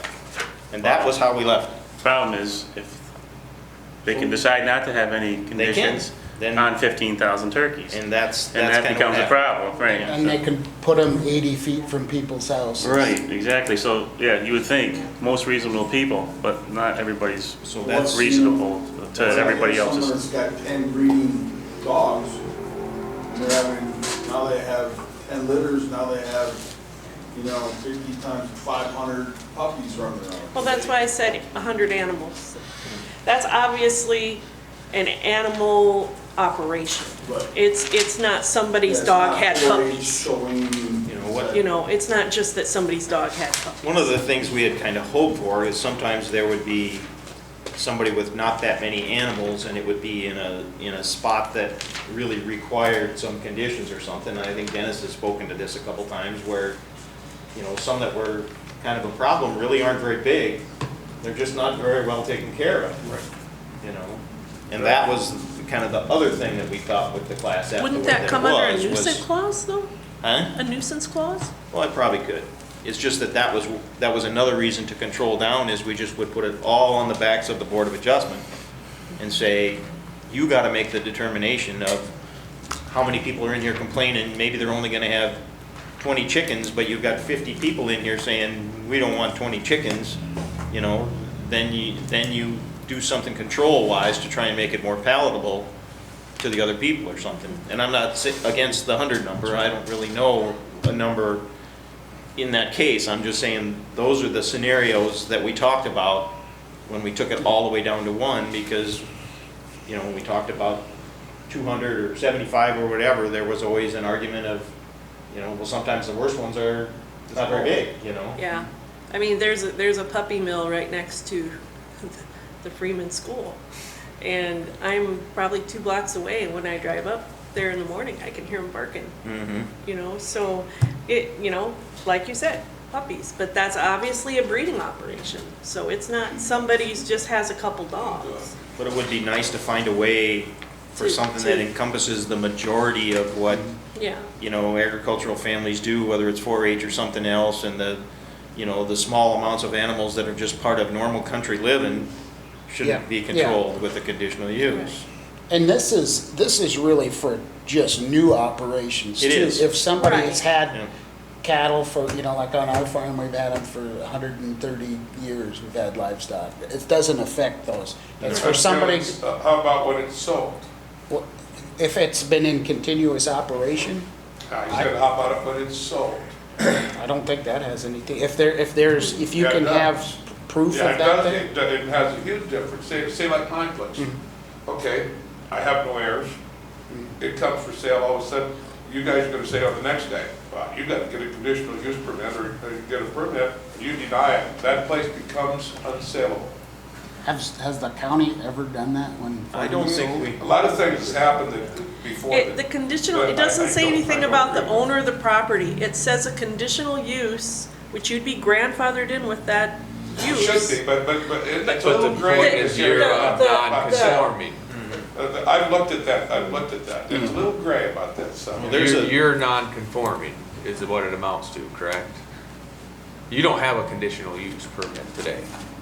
Nope, No, and neither do But- neither and do I think hundreds we of just- other I don't- guys with 100 head of I cows. don't think he's non-conforming on that. He may be non-conforming on a setback or something to a property, No. but, Yeah, but we're on right the there. fact that you're feeding animals in an ag district, that's part of what's allowed in there. That's Yeah. a permitted use. That's That's not a but permitted there's non-conforming. also, there's also a part in here, John, that says something about if you have a existing feedlot like mine, Mhm. that because of weather conditions and things like that, I went empty, and now there's Water running weeds off. and green grass growing in it. Now all of a sudden that becomes non-conforming. You're Where saying- does it say No, that? Because it it was has to empty be for not a used year for a or something. year. For a year, or if he A broke whole his leg, year. we had this discussion before about if somebody had a heart attack and couldn't feed cattle for a year or whatever, you know. Or weather conditions or market conditions, Right. or there's a lot of conditions. And that is in there, you know, to be honest with you, in my recollection, that's not what it was aimed at. No. It was aimed at trying to phase out stuff that we didn't want here, that came when zoning was, and if you could get it to not be there for a year, like a fireworks place or something, and it, Yeah. you know, in a year today, then you weren't allowed to do it again, that's what it was aimed at. It may have pulled some of these things in just by the fact that it's there, but that was never the intent of what it was put in there for. But the there problem again, maybe is we the write intent- that into the intent's not black ag- and white. Yeah, and it's, you know, it's Course. exactly the same as the other stuff. It's, you know, if you're gonna have it, you gotta find a way to Yeah. put it in there so that when the people on the board change and the people in the office change and stuff, that It's in black what and white. was done is kind of there, so you can have a template by which to work later when all the people that were there before are gone, you know, right? Sorry to interrupt. Go ahead, Joe. You- Well, that's all I was saying is that's, you know, that's what we probably, if it was really intended for, let's say, fireworks stand or to kind of weed out things as they dropped off, you know, maybe in the ag portion, we specifically put in there, you know, the 1 year does not apply, or, you know, Yeah. we address it. That's, Yeah, there's gotta be a way to address it. Yeah. It was I mean, meant to yeah. take things that were non-conforming use, and not in non-conformance because the setbacks or something weren't right, a non-conforming use and not allow it to continue after a year. That's really was the intent of it. I don't think any of us foresaw trying to clamp down on everybody whose lot grows up with weeds for a year or something because cattle prices are wrong or somebody gets hurt or something like that. I don't think. maybe you put an average, a 10-year average, has this been used as a feedlot, or? I think where people are having a problem is with new facilities that are coming in and being located, well, with what Class F has right now, with absolutely no performance standards and no setbacks But there's another side whatsoever. of that too, so let's say that, you know, someone wants to build a pig barn or something, right? So then we use the Class F. Well, there's another side there of conformity. The guy buys 2 acres and he puts the house in, and now this is, it's kind of allowed, but it's in an ag district, but now this guy is allowed to say, the guy over here that has these animals bothers my lifestyle. So we gotta give it's almost like precedence of whatever the area is zoned, right? Whether it was, if it was commercial, they built a gas station, the lights are on 24 hours a day, and now there's trucks driving in and out. So when we look at this, it's gotta be, we gotta give consideration. I don't know if priority is the right word, but whatever, if it's an ag zone district, there should be some more credence given to the ag producers than the guy that wants to buy 2 acres. And somewhere out on along 52, there was some lady had horses, right? And the other people moved in and they came in, they're like, the lady's got horses, and I hear them all night long, and they need to get rid of their horses, and their horses are going down into the pond. Well, they own the pond, yeah, but I don't want them in the pond. And, you know, that was in the last couple of years, and I can't remember, but it ended up, the horses had been there like 35 years, Yeah. and kids went off to college, and so those are the, you know, that's why I'm saying there's this two-side thing that we gotta ensure that there's balance, you know? Well, and I think we need to look at as, you know, rural residence is a permitted use, and a Yeah. conditional use is a conditional, you know, by definition, it's not suitable unless it has some conditions. It's not suitable everywhere. So what you're saying is a conditional use, should that trump a permitted use?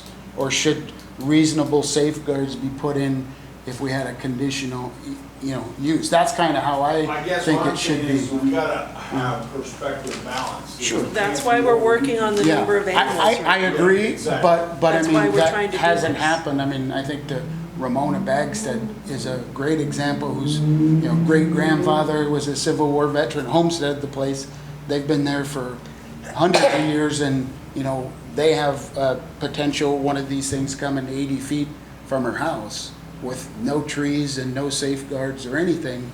And no, you know, just because it's ag doesn't mean ag should trump what's already there without any safeguards. And I'm saying, you know, we all approved a nursery barn up in Jamesville not that long ago unanimously, because it was a good fit for the Right. property. For the property. And it was, you know, reasonable conditions. I mean, none of us are against it. Put them where they belong, put some reasonable safeguards on them.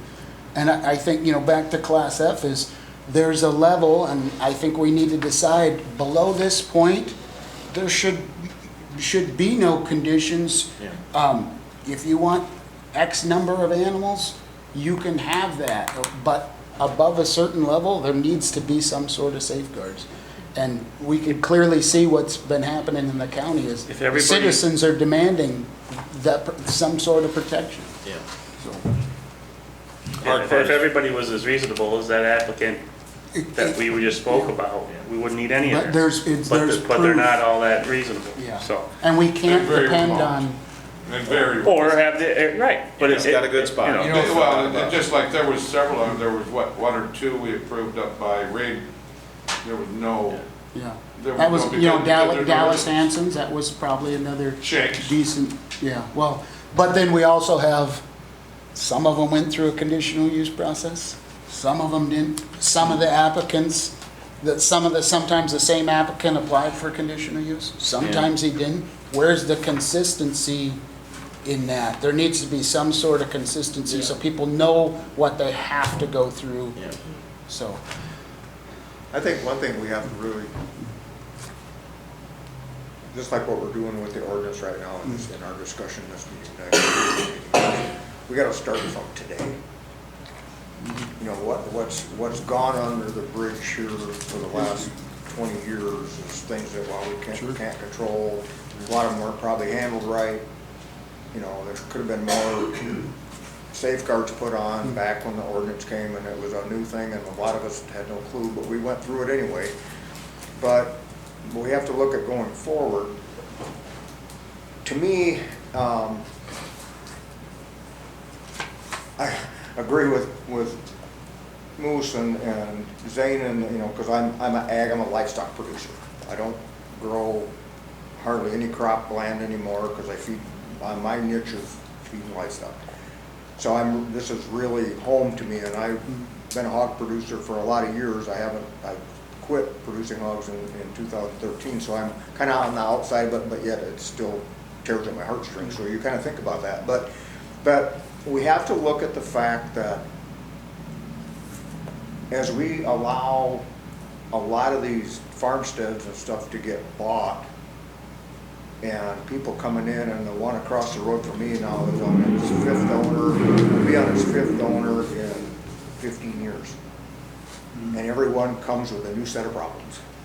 They come with their goats that run off and come down the driveway. They come with their dogs that chase my cattle through my fences in the feedlot. And then it goes abandoned, and then somebody else comes in and it starts all over again. You know, and it's, as we look at the livestock facilities that are being proposed or want to be put up, we also have to look at the fact that we're, from a county standpoint, you know, you guys, at some of our meetings you start right away talking about roads and infrastructure to get to those facilities, and who's going to pay for all these feed trucks that come in and all these things and doing that. But we can't restrict the commerce that barn is creating, because We've done it on other businesses. Of the We've traffic. done it, we have put road restrictions where they had to sign a road maintenance agreement on like gravel pits, and there was another one that was a heavy hauler, and he had made a lot of his own improvements to the gravel road. He was putting on and it was of his own, you know, he voluntarily did it.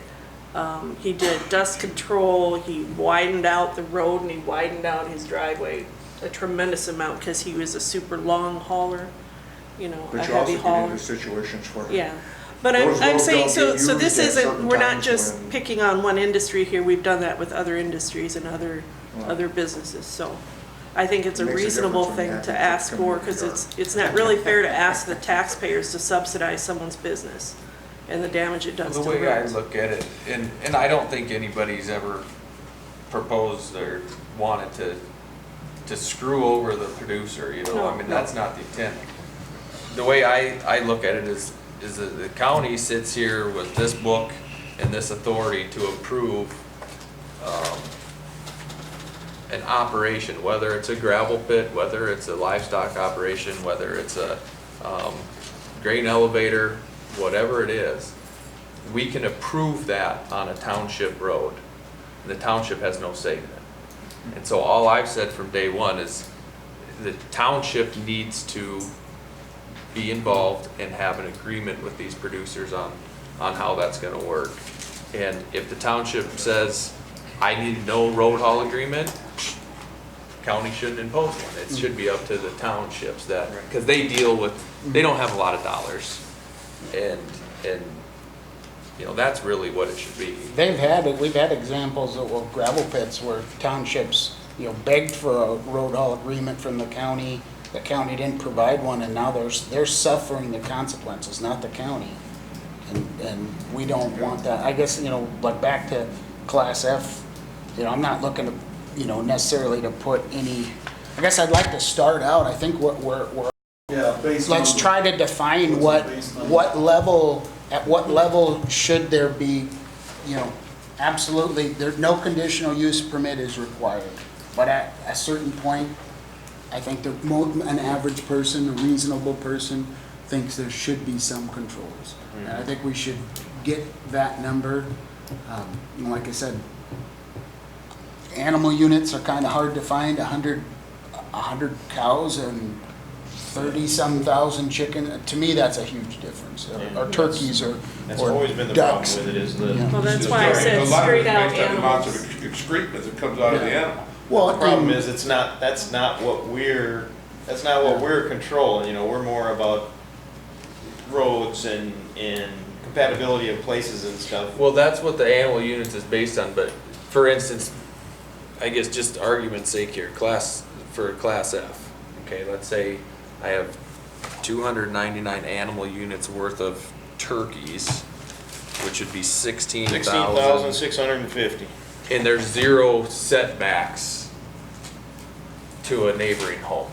Yeah. Now, And that's probably as big a building and facility as 2,400 feeder pigs. well, and not only do you look at the waste produced, but just the noise that might come from that facility. Or- So one might want to say, well, And the traffic. I don't know if we want 16,000 turkeys 25 feet from the neighbor's lot line. Yeah. So, Can- are we shooting in the dark? You want to control the numbers of animals. I think 100 head, there's a lot of cow-calf operations in this county that are, I know they're not gonna probably be new ones. But, so you want to limit them, but is it better to limit this, or offer the setbacks changed versus Well, I guess, versus the number? I think you're gonna have a few pitchforks in here with numbers. You might, and I'm not saying it's right or wrong, I'm just saying. We're not saying they have to have a But DNR maybe permit. the setbacks should be changed for that. for the Fs? is Yeah. what- Yeah, I think, there should probably be something in there. I don't know what that is. I think we almost need to define what we want to regulate and what we don't, because, we all agree nobody wants to regulate one animal. Right. No, So- and I'm and- not saying that, but I'm But at saying what maybe point it should do you- be treated differently. You start going down to 100 head. For one thing, there isn't very many things that you can do with 100 head if you're gonna be a farm. And this I is mean, new too, even, new operation. yeah, I know. Yeah. But we're not talking about going and regulating people that are already existing. No, I This is know. just But say a couple Just to make sure we're all on the of same page. Say he wants to buy 50 cows, okay? 50 cows have 50 calves. They're gonna have to get a permit for a 50 cow herd. Yeah, right now they would, if we change it and say, I'm just throwing numbers out here, say 100 animals. 100 animals and 50 anything- cows and well, 50 okay, calves. but then no permit is required, but if you Above. would get above that, if you're gonna Above. buy 300 of them, then right now, if you buy one, technically, you have to get a conditional use permit. When you the say way it's permit, written. you're talking about Yeah. conditional use Yeah. permit, which then the conditions can be different Right. Exactly. depending on Exactly. how That's many what I was animals. getting That's what at. it comes down to, We're right? not saying you have to have a DNR. But, so we can't just say new people with this many, there are conditions, so there's little details to each statement we're making, and we can't just make these blanket statements. And let me just say one thing before I forget. I'd like to say, I like what Dennis said about starting from today, and stop going back, well, this used to be and that used to be. That's all gone. That is all gone, it's never gonna be the same. Agriculture changes every day, it's changing faster than you can even watch it on the news. Anybody that's been involved in it or is involved with it knows that. And it's gonna keep changing, probably ways we don't even know. Kentucky Fried Chicken's coming out with a meatless chicken. All right, so let me finish, will you, please? Just let me finish. Burger King right over here has got meatless meat, whatever meatless meat is. I don't know. So who knows what, 20 years maybe there won't be any beef cows in South Dakota. How do I know? Do you know that? I don't know that. So, but if we don't start from first of all, I'd like to address what Dennis said too about people move in, because I moved into an acreage. I was born, raised, lived on a farm my whole life, moved here. I don't care if I'm from New York or Saskatchewan or wherever. I know about farming, but just because I live in 7 acres surrounded by thousands doesn't mean that I want to smell, hear, taste, have somebody spraying their, planes flying over, spraying me with stuff. I don't want any of that.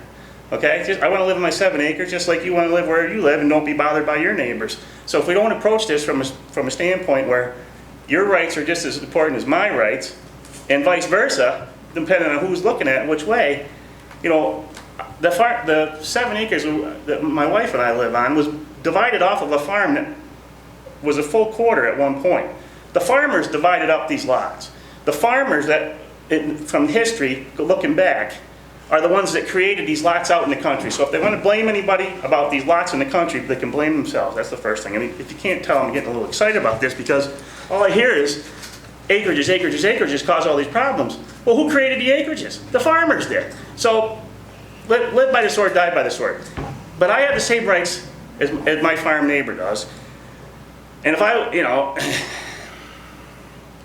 if we don't start from that standpoint and we start saying that my use is more important than your use, and what Moose was saying, one should trump the other maybe, or we should, I don't think we can do that. I don't think we can do that. Equal, that they're equal. Well, equal is equal. It's not just because you own 1,000 acres and have 1,000,000 cows and I have 1 cow, or maybe no cows and I don't want to smell your cows, doesn't mean I should have to smell your cows if I don't want to, you know what I mean? You got to look at that way. That's what I think. I mean, I told John Gunderson, he came over and talked to me about his pigs. I said, John, I don't care what you do with your pig. You don't bother me, I won't bother you. But if the wind blows and all I can smell is pig crap every day and I can't open my windows because I can't see, my eyes are burning, then we're going to have a problem. And it all comes down to being reasonable with each other, right? When Dean next door, the wind's blowing and he's going to combine his soybeans, he came over and said, listen, don't wash your car today because I'm going to be combining soybeans today. Well, thank you very much. I appreciate that. I see the combine there. I kind of figured, but thanks for stopping. What does that take? So a lot of this comes down to just being neighborly. The way I grew up on a farm was we were neighborly with each other. Whether that meant you had a fence in between and you both maintained it, or if the guy on the other side didn't have any animals and you didn't let, our cows got out and trampled the neighbor's garden one time. Guess what? We went back and replanted his garden for him. You know what I mean? Because that's just the right thing to do. If we don't start looking at this from your side of the fence is just as important as my side of the fence, then we're done from the beginning as far as I'm concerned. So 1 cow, 1,000,000 cows, 10 pigs, 100,000 pigs, turkey, doesn't matter. You should all have the same right to the same quality of life. And I know quality of life here takes on a new meaning because certain people have named themselves different things, but it still comes down to a quality of life that we should all be able to enjoy, no matter where we live or what's next door to us. Well, right now, like a Class E, which is the next level up, right, is 900,000 animal units, right? So, and one of the things we're looking at is it 1 cow or 1 pig or 1 horse? Class E is 300 to 999. 999. Right. So what if you took and you said 250, start out, does it work? I don't know. The thing is we got to find where's the foundation line. It's not 1 and it's not 1,000. So. Well, I don't know too many hobby farmers that are going to have 100 animals. 100 animals is a farm.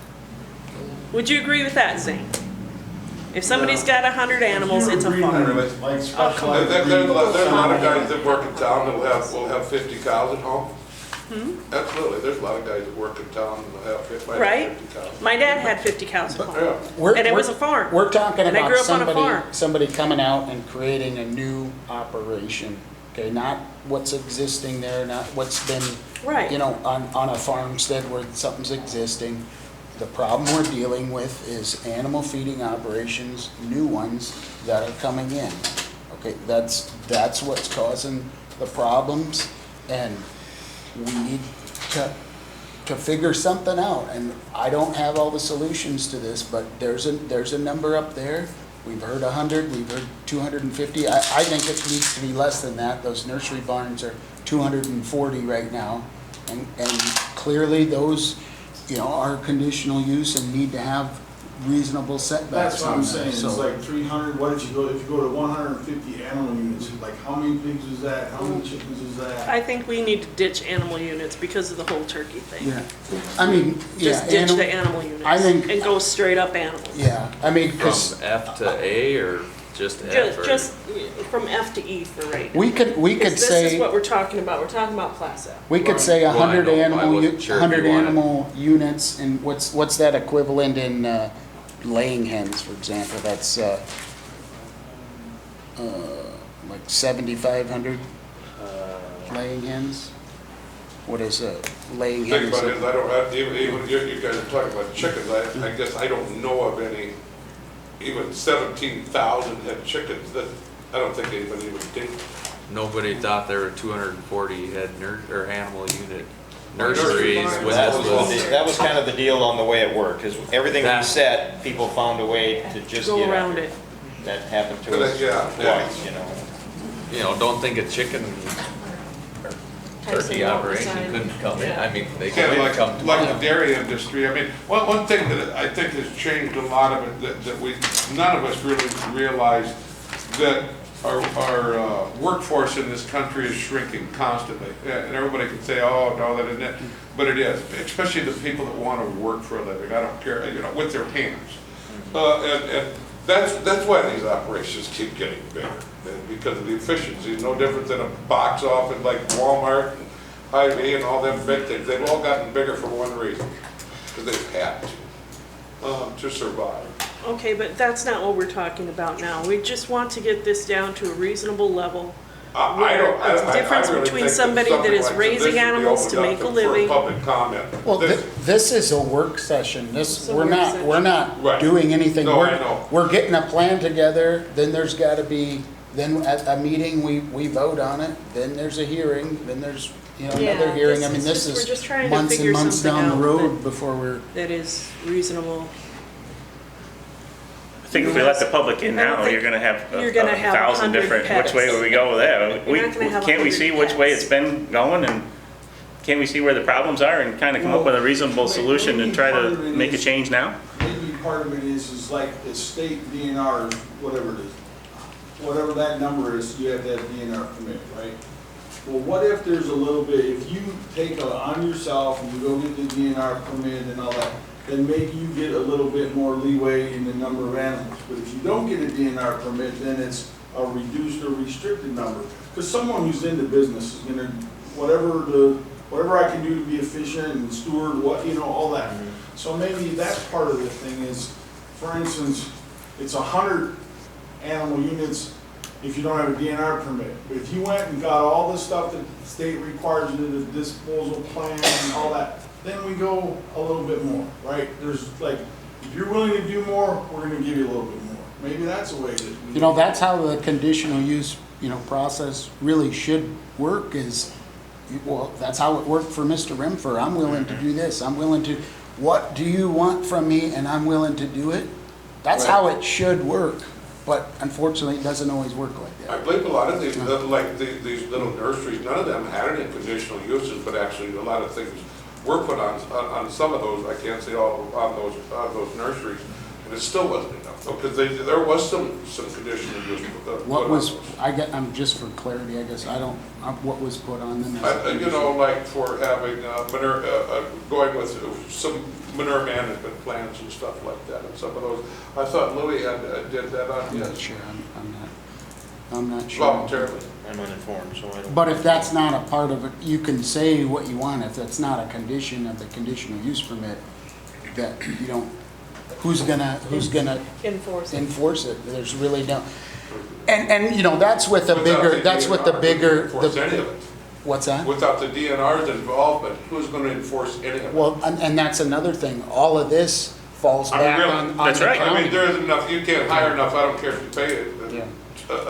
Your new zoning administrator, whatever you wanna pay him, there isn't enough time for one person to do all these things. Sure. And if you wanna create another job and pay another $50,000 for another enforcer, you know, is that gonna be feasible? No. But if people have the rules that they have to follow by when they're doing the conditions, you know, these are the rules for your conditional use. It's no different than fireworks or or a bar or anything else. Here are the rules, follow by the rules, and everything's fine. If you don't give them any rules at all, Right. Yeah. they can do pretty much whatever they want with The no issue of consequences. One animal, that's. What's that? Yeah. That's- Well, that's isn't that what the we kind need of to the get first, away I mean, because we could put conditions. You could say, you can make a new class, F and G or something. I'm just, don't quote me here, but I'm just saying, so you say, okay, from 50 to 299, we want to call that an F. And from 50 down is a G, and that's 4-H, and Go. and do whatever you, right. See what I'm saying? So there's kind of, in my mind, there's kind of two things here. It's the number, and also the conditions that you put on the class. So you could take Class F right now and add 2 or 3 of these conditions. It probably would have solved a lot of the controversy that came up with most of these hog units that we're all familiar with, have heard about, have seen, or whatever. Setbacks and different things that you could have said, okay, instead of, 519, 2, 3, 4, 5, like an E, you could have said 519, 3, 4, and 7. I'm just picking numbers, don't hold me to that. But you know what I mean? There's conditions here you could pick and choose, apply them to an F, and still be better than nothing. Yeah, I don't disagree with that. But you don't, if we don't want an F to go down to the 1, like everybody keeps talking about 4-H, so, pick a number, How many, if you had kids in 4-H and you had a calf and a sheep and a couple goats and you wanted to ride horses and you had 6 horses, whatever, and come up with an animal unit number, you could still stay within the confines of all these definitions and use what we got here existing and not have to recreate a whole bunch of new stuff and solve a lot of the problems without having to reinvent the wheel.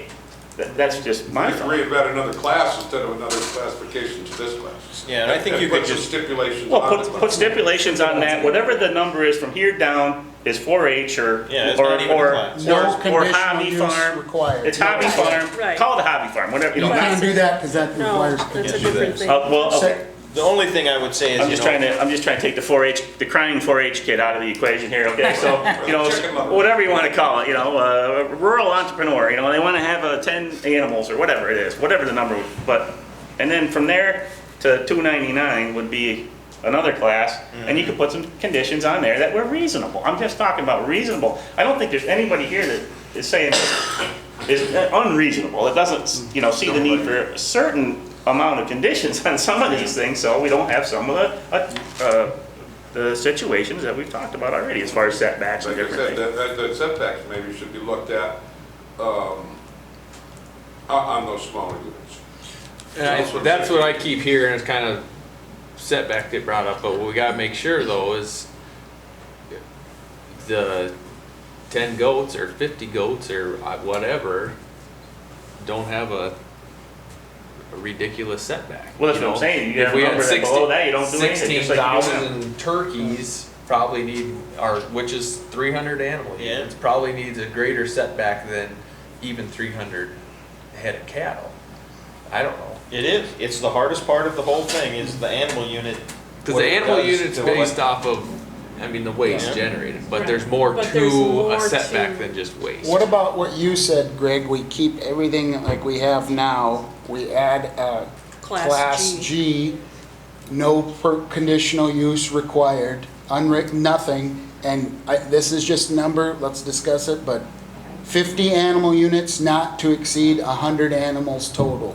And then that would say Wow. somebody can have their 50 animals, somebody, Animal units. well, 50 animal units not to exceed 100 animals total. That way somebody can have their 50 cows, but they can't have the 30,000 You get 50 chickens. cows, a dozen horses. Yeah, and- 50 yeah. cows, you could probably have Well, I don't know if they could. I have to check 2,000, my math yeah. here. How many turkeys could you have? You could have well, 3. But then you could have up to 100 chickens, 100 turkeys, 100 ducks. That's I think interesting, I anything- guess, to combine the two, like. the So units and 50 total. animal units, but not to exceed 100 individual animals. I Is like that- that. That's just an So, idea, we yeah. can go up or down from Yeah, there. because that way It they can allows you to have be a little different bit more species if lenient. they want.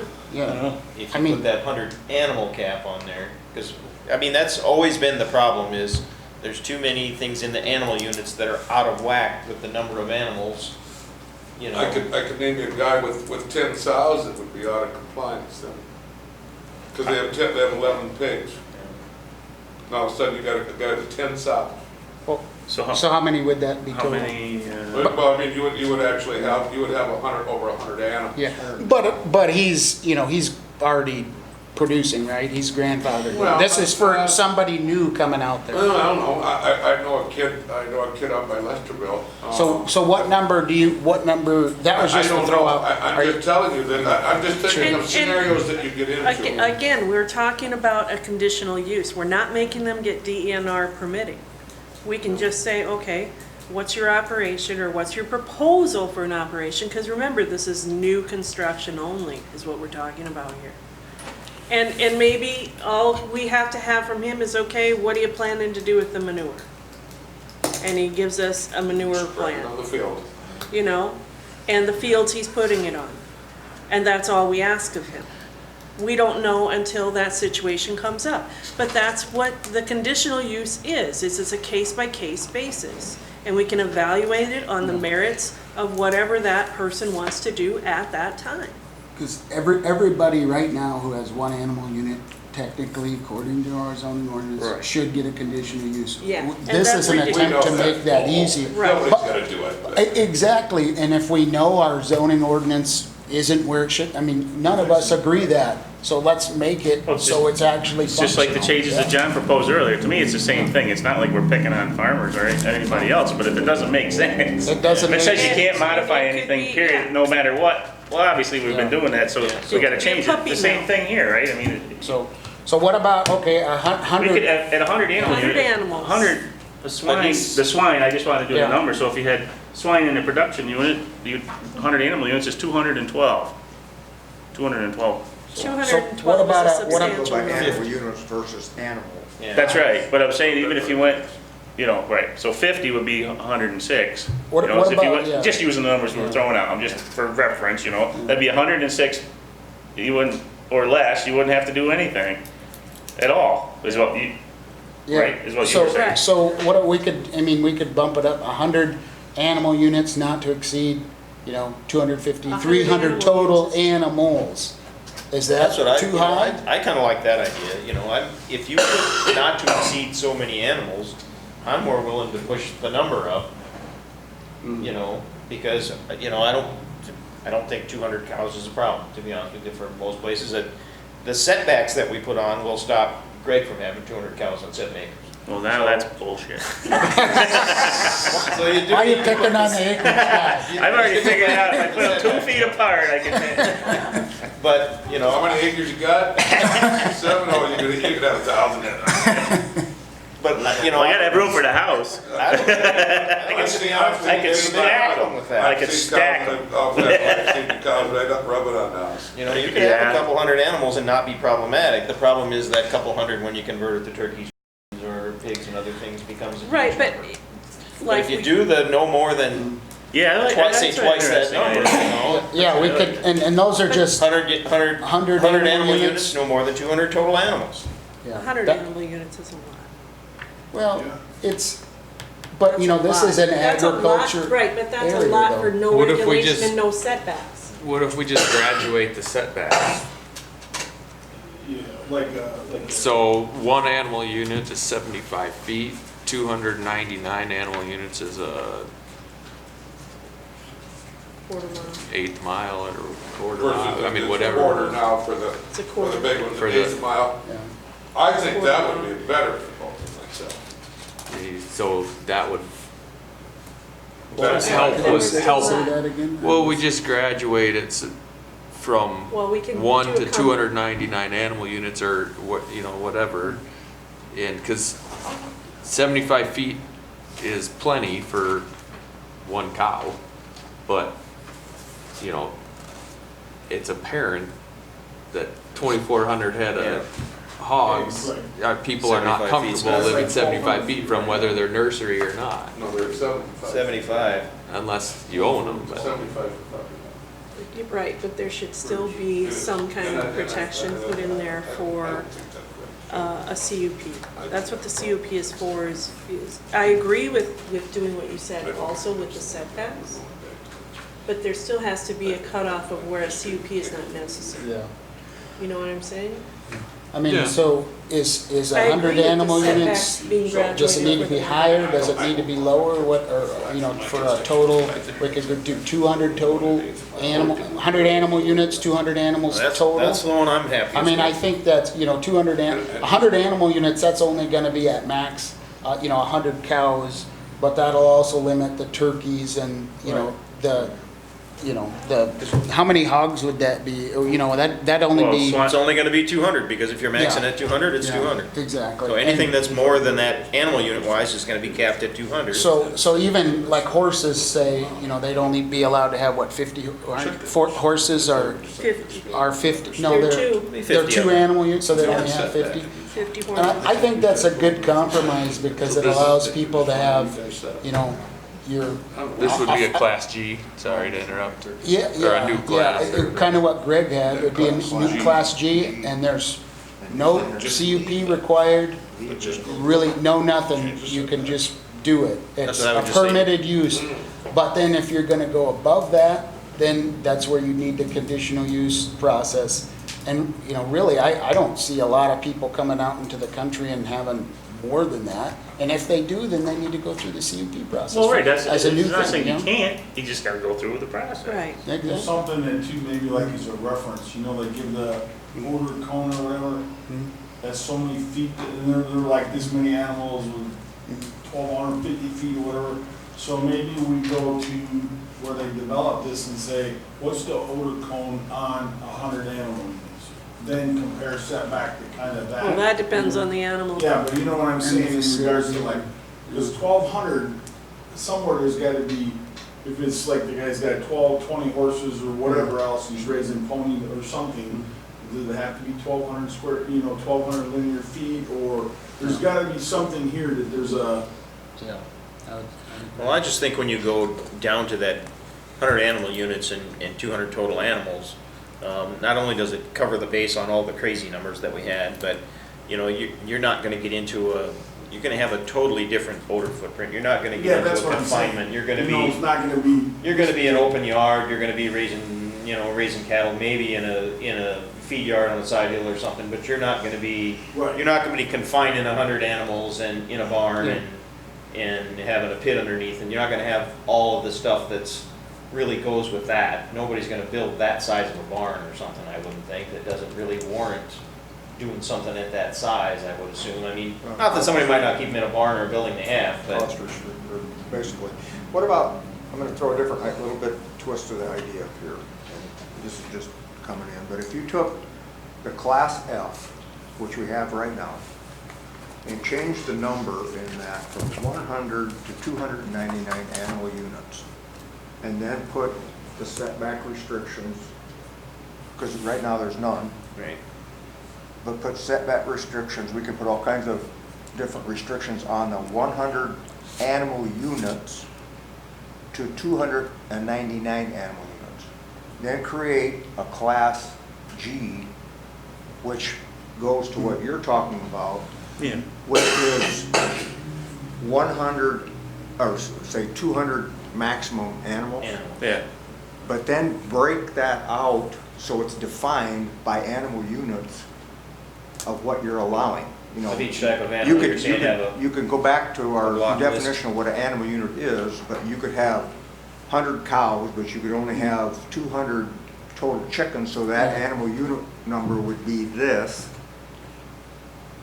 And then there'd be no, you'd have no restriction on it. But it would define everything, you know, Yeah. well, hopefully everything. You'd have ducks and turkeys and all this, but you would take because what I see the problem is gonna be, in the livestock industry has gone with animal unit description of what everything is, and nobody comes out, now you're reinventing the wheel, and you're gonna come out here and just be animals. But lay it out so that it's in animal units, but instead of 15,000 turkeys, it's gonna be this many turkeys, which equates to this many animal units. You're gonna change, you're gonna specify what animal Specify unit per Specify the allowed number of of different animal animals. units Yeah. per species. per species. I was always told that you They can't cannot regulate by species, species, like you yep. can't say you can have 100 cows. Yeah, I'm gonna regulate you to 100 cows, but you can only have 100 pigs because they stink more. That's what I was always told, and and that's why they did animal units, because 100 cows is this and 100 pigs is that, and I can't let you have less because you have to treat all. I don't know why all we can't write our CAFOs the own. same. Well, I The don't, state does use animal units. yeah, But I don't know why we can't. yeah. I get what you're saying, though. I mean, But I think I don't think you can do that today, in our ordinance, you can't say, you can't discriminate essentially, is what we're talking, within our ordinance, because it's not defined, but I think if you defined it, like you said, Well, what I'm, because we're trying to, I say, you can have 200 chickens, or you can have 100 cows, or 200 cows, or you can have 200 pigs, or whatever, and basically fly under the radar and you're fine. But you need to, because of playing fair with everybody, you have to distinguish how many animal units that 200 chickens is, and define that in I this see. Well, ordinance. that's, so that it- definition is already It in plays here along for with that. what we already have in the ordinance. We're not making something new. We're just saying that, okay, in Class G, you can have 100 head of cows, or you can have 200 chickens, you know, in your chicken house, whatever. But, you know, you got the goat people, you've got horses, you've got all this got llama people, you got everything the nowadays. dogs, and all this stuff. I mean, but you got to have some way that equates back to a number that is a industry standard, is what I'm saying. And So- animal units is an industry standard. So if you say 100 animal units, or what was it? 100 cows. 100, we said 100 animal units or No more than 200, 200 or 200 Animals animals total. total. Doesn't that kind of self-regulate that way? I mean, so No, 100 because animal units, if you say animal units, yeah. if you can have, or 200 head, I'm afraid that they're going to test you on that. No, yes, you can. You can say no more than 100 animals total. Why can't you? You can if you want. Well, so you could have. And that's so a you could have better 50 way to cows. regulate it than saying, we're only allowing this many of an individual species, and then they come at us with saying, oh, you can't regulate species. Well, you can by virtue of saying, okay, 200 animals total. So we don't get 15,000. So you have 50 cows and you could have 25 horses, that would be 100 animal units. I mean, they do it already. Or- Or but if you- 1.5, Yeah. or 2.5. Two, I think. Or two. Yeah. Can't have quite that many horses. Oh, well, no, but together, could you have Only 50 cows? As long as G, the if you had 100 units aren't animal over units, 100. You could have 50 cows. Yeah. But if you want horses, all you can get is 50 because And horses 100 are two. animal units, I understand, Right. but what I'm getting at is you can mix and match. Yeah. But, and to But your, cows usually have babies. so if you wanted to have more geese, Feedlot, then yeah. you wanted to have Well, not a Well, great chickens, and steers. you don't want to, I don't know. Probably if you're, Yeah, then it gets into a feedlot. your restriction of 200 animals would work, I guess, for the simple fact that you just brought it up, Greg, about if I wanted to have some turkeys and ducks and pigs and chickens. Right. All mixed together, that's what I'm saying. Yeah, you just can add it have all more up. than 200 I mean, Right. that right now, mixed the line. colony raises all kinds of different animals. And you can have But more they than still that, have but to if you, stay. if you want more, then it's just a CUP process, which you have to do now anyway. Right. So it's really, Yeah, you That's know, all, trying to I make think it. that's why I like the Trying to animal make it number, less, total yeah. number. Me, personally, More because then you can palatable. mix and match to your heart's content, as long as you don't go over the 100 animal unit Yeah. too. You can have 200 up, but if You'll you, still have to change the class F yeah, you'd have to have to another maybe class. 100 to 299. You'd have to have a different so that class, you right? get- You gotta have a different class. Because you already got one on that, so. And that's kind of what we were talking about before, right? Yeah, so that would be above 100 to 299 would be your class F. 10 Above 100 So- animal units. 101 to 299. Yeah. 101 to 299. Right. Because then you would just take that, as far as the performance standards, you would take that NA away from 100 to 299, and you would decide which all of section 519 you're going to use, but then Right. Class G would then have NA for performance standards, where there would be no performance standards on the 100 Maybe animal units. we should, no more than instead of total. NA, say, you know, no performance standard required. Or no conditional use Because required. that NA, you know, got interpreted as a lot of different Yeah. things. Yeah.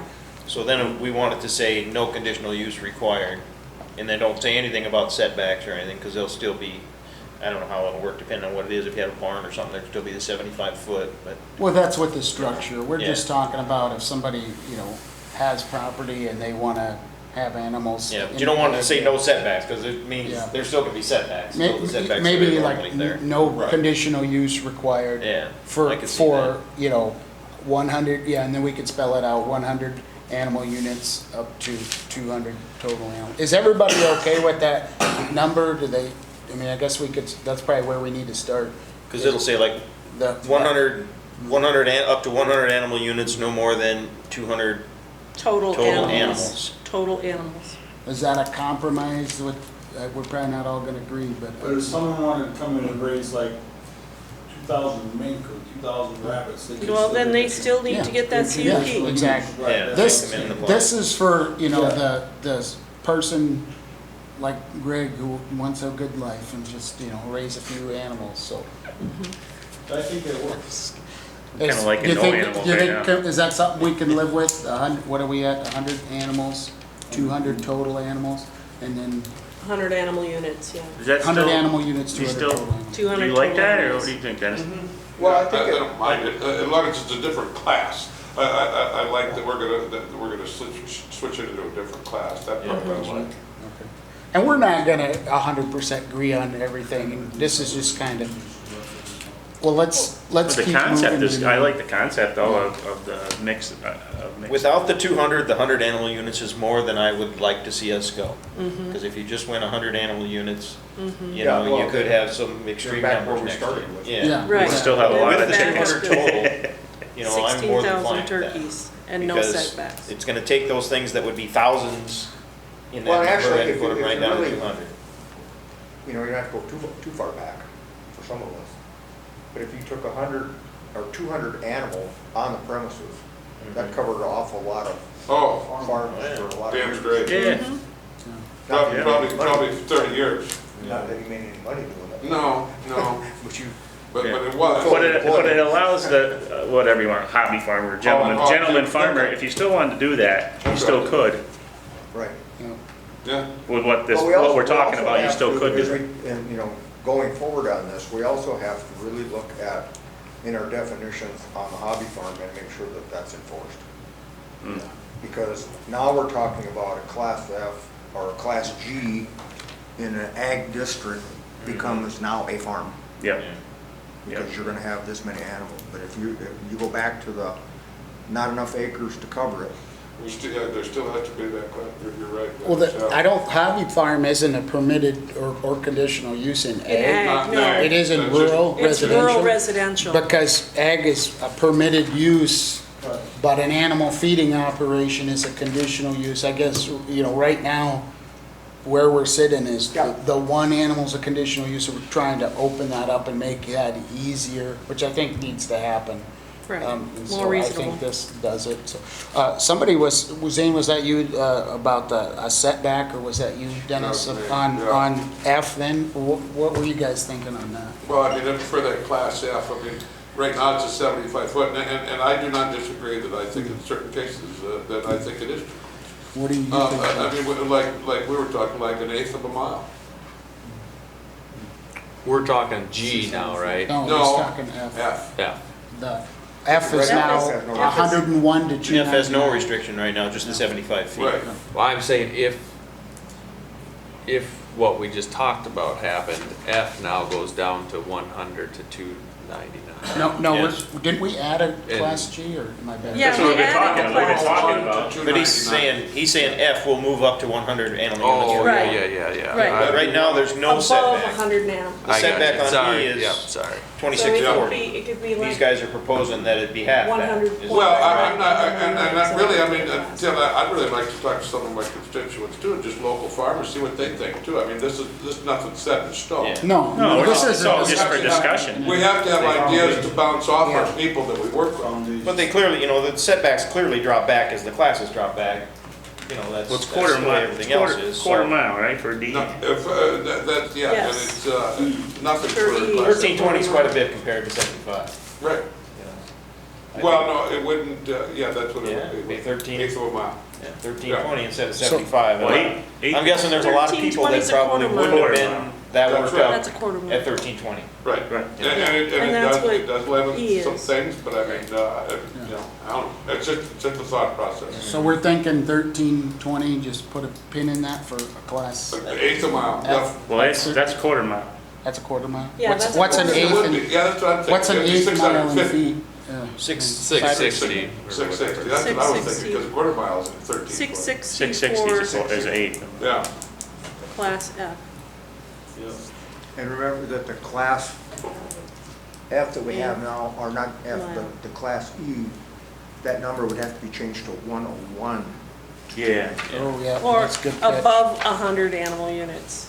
Yeah, the class F would be 101 to 299, right? This is, Oh, sure. Actually, Yeah, they all, class F. See, they all round that's out. what I had in my class F would mind. change. Then go to 101 to 101 299. to That's what I 299. had in my mind, Dennis. Yeah, Instead of yeah. creating a G, F became the, Right, where were we at? 101. Up to I see what 100 you're and saying. then, E just dropped, instead of 300, E dropped down to. Right, I'm sorry. Oh, So we could either do it two ways. We could either create a Well, G I'd or we like to- could I think merge create a G. You the. could I'd roll like to class create, I'd like to F create the up G in. for this reason, so that we don't get the chicken operations. Well, if you're gonna do any kind of a reduced setback, you know, I don't know that I would be in But you favor can do of it taking that with an reduced F. setback all the way up on class E to 999. But I would probably be willing to What look are at a you saying reduced. now? He's talking about whether you just roll class F up into class E. But I think the people in the class F, the 299 and down, you know, if we're looking at a smaller setback than class E has, I don't wanna necessarily see a smaller setback on 999 Right. animal No, units. no, I don't I think think we those need change. a, I think Yeah. we need a different class. I think we just changed that class F. So we make setback. class F a separate, Increase keep it a from separate class. 65. So there's Yeah. gonna be a G There's gonna be a that G. starts at 1 You're to gonna define- 50, Yeah, not to exceed, or 1 to 100, not to Oh. exceed. 200 Oh, And animals. then 200 F is for gonna go animals. from 101 to 299. We got a marker board, do we wanna write this And down then- so everybody can see that? You know, the only thing I would say is the 100 or 101, everything else starts at the even number. So class G should probably be 99, you know what I mean? Everything I thought isn't about that. isn't the 01 I know. number. Oh, I don't give a damn. Just to keep them in line, they should be the same I type of see what thing, you're you know what I mean? 1 to 99. Yeah, 1 to that's, 99, that's the 100 way to it should be. 299. We're talking about 1 to Kinda get a little 99. stupid or confusing if we have one. Well, they are all Class F 99 would start at there. 100, so it'll be class G, if that's what we're talking about, would be What do you think? 1 to 99 animal units, not to exceed 200. Not to total exceed 200 total animals. animals. That to me is. Just a to big make it all so they're all start on an even number. And I think that If you look at creating class G has to be defined that way then. There's the up 1 to 100, 200 animals total. Yeah, So that, no more than 200 total animals, not animal Right. units. We were just talking about either rounding it up, so it's Yeah. the same, is that what? I'm talking, all I was talking about, what Joe was saying was you could roll up the upper part of class F into class E. Well, I know but that, then- but then, right, so then What I'm after that, saying we is- talk Well, about. we I'd just, rather we not. had kind of both scenarios going on everywhere, so that's why I wanted to. So are we, what are we? Well, I E can is write it 300 down. to 999, so we could, right, that's what it is right So now. which one are we at? In E, is it? Yeah, Okay, what are we at? F Well, would be you just- 100 to 299. So it's 300 300 to 999. No That's it. change. F would be Yeah, would class be E should stay. Well, that's what we're 100 talking to 299. 100 even to 299. 101, isn't No. it? No, Well, 'cause that's that what, gets us out of that's line. what the discussion is whether we should leave it the same, so they're all on So zero. then class G would get us from 1 to 99. So we're 100 to 299, Right, and then this one we're at. 1 to 1 to 99, 99. not to exceed 200 animals. I guess that makes it all consistent as far as the number. Yeah, it just, you don't want to have one that's odd compared to the Right. rest. If you have one animal unit, what about less than one animal? Like, what if one, what about the one chicken, what happens? So you want to put 0 to? You can put 0 to Make it 99. into supper, it ain't worth eating. I don't know why anybody's concerned about 0, but No, okay. Well, but you got point 2, right? If you Yeah. have one chicken, you, yeah. one chicken is less than one, so, I mean, So I guess Yeah, it wouldn't. In the long run, there's. make Well, it they zero, can we're have good. In the long run, there's no restriction, no conditional use. Well, there's no, right, if that's the intent is the G is there's no, And I think permit I need or to- process required. We need to put that in there. Just go to zero. No conditional, and we don't have no conditional use required so that it's. I think so. It Oh, can't I be misinterpreted. I think it needs to be So, clear, yeah. Okay, But you gotta take class F now, and you gotta go to the performance standards of section 519 and decide Right. which all ones are gonna apply to that. Because it is different, you know, between the larger ones and smaller ones as far as. I just want a setback, but we still don't want CUPs for them, For what? for the 100 and 299. yes, we still want a CUP for that. I think there might be some discussion over that. It'll still be a conditional use, Yeah, it is. Yes, it is a conditional use. because it is now. So how many, But I think you could, yeah, there is, actually, that's what they said, that, isn't that, Yeah, we just did a CUP for Yeah. Renfrew right? last they're night. conditional use. Right now, that's what, that was what you guys, It's not, it's in A right now. the restrictions no, that's are just the in restrictions. No, If you read 519, animal feeding operations Operations are are considered conditional conditional use and shall comply with the conditional use process. To me, that It's a interprets conditional it's a But conditional put use. them on there. So, and I think that's an important part about putting no conditional use required for the Class G if we end up going Yeah. that way, to clearly define that so Right. there's no misinterpretation of that. There's two things with conditional use. I mean, there's a conditional use process, which looks at ingress, egress, lighting, all of that stuff. And then there's conditions of that. And the NA says that the section 519 conditions do not apply to Yeah. F. But the ingress, egress, all that other stuff still The applies. conditional use still applies. It's just that no conditions are laid out as required. It's Right. up to the conditional use what the conditions would be. And these are, and our books, these are minimum standards, I mean, you can go up from here. So. okay, so do we want to put, you were talking about an 1/8 mile restriction on Class F for a setback? 660 feet. Yep, 660 feet.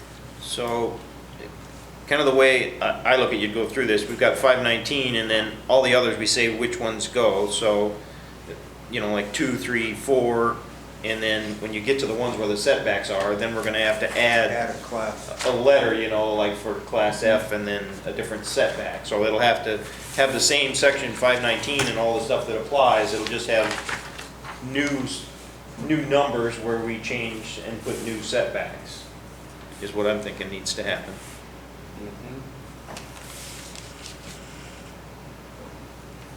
That'll be your next printout. Like that. John's next. And, Because like the well stuff, I'm assuming that will all stay the same. You know what I mean, the setbacks to wells and stuff, that'll all stay the same. 519.3.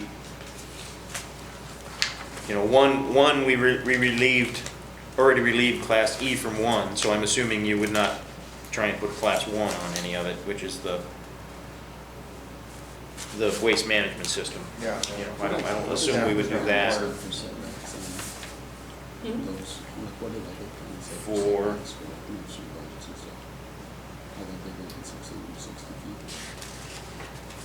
No, I don't think. Alright. Number 6, we would relieve because we didn't use that. Number 7 is where we would have to create a new, Welding pit. What was the reasoning for having, like, south of 50, the setbacks double of the rest of the county? Like when you guys South of wrote 50 this? because of the lake area and the rural transitional area, and they didn't want to allow because of that. You know, there was already that feeding operation down on 52 against the bluff, and they didn't want any more expansion of that, and we didn't want any more feedlot. People coming in and trying to build feedlots between Highway 50 and Highway 52. If we were looking at that was going to become transitional districts, and we didn't want to be fighting, you know, with livestock feeding operations in that area. that was why it was, because Barbois was on the board at that time, and they had just permitted and got that, but they were the last ones to, they were already in the process when. Love feedback. So on 7 then, can we just stick with E and go 2640 in that, that's just limiting that between Highway 50 there. Yeah, In other words, I don't see the need to drop that one. Yeah, we'd get a lot of upset people if we put 660 feet on that one on number 7. Class F. That's just the city and south of Highway 50 is all 7 is. So I would think you could just use the 2640.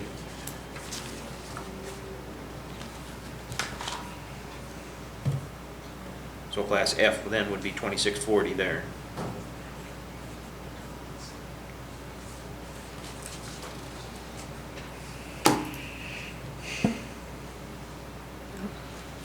Number 8 is probably the one where you want to, that's the one you're hoping to change. for the 660. So you gotta do F and G there, right? Hmm? Yeah, F. Do we need to, So class F would then be 660 feet for the setback. that's what the discussion is? Yep. That's what they had settled on. What's the older footprint of a nursery? What's that, Joe? It's probably in the, Moose was talking earlier, what is the older footprint of a nursery? Yeah. Yeah, I was just using that as an example, how you figure out the setback. Well, we've got, what was that last application? You got that? How big Is was that the- packet still on there? it probably is. It's, if I can read it. Even if it's not defined tonight, it's, I think it's a reference point, like, you know, like, how did you come up with this? Well, Right. Yeah, that's a good point. When was that, the 6th? We approved it. Or we could make it 1,000 feet above, 200 animal units. Cover that base. Yeah, I think we're just gonna pencil in numbers We- tonight we- anyway. Yeah, it's just for Nothing's gonna discussion, be- but we yeah. need to probably, think about that a little bit. so I think that's like a good starting reference point, like, the 240 is this many, and they have that, so they can say, What is that? Right here? Smaller numbers, might like, this will shrink the, Oh, yeah. So kind of the way it would read is class F would still apply section 519, 2, 3, 4, 5, 7, number F, which we would have the same as E and D, and 8, number F, which is going to be less than D and E. And then 10, 11, 12, and 13, just like everything else.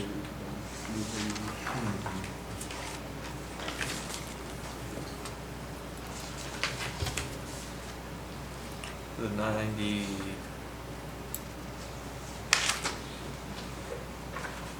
They've got the different annoyance-free levels. And I think historically we've used 99%. Well, it went back and forth. Some applications came at 99%, some came at 98%. 99%, it's 3,000 feet.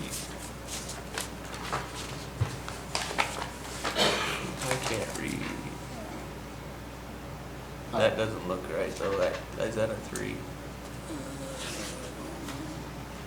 I don't know. That's something we can research or keep going with this, and then we can put a See bid what in that number is. Yeah. Either way, it's going to be better than what it is today. Yeah, yeah.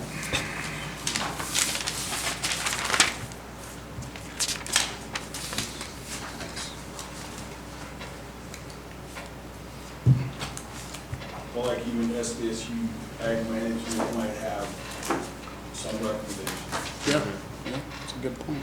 It's possible. Where are we at, John? I lost. Well, I think everything else that's in the performance standards tags on just like all the other ones. I don't see anything you would change or make different.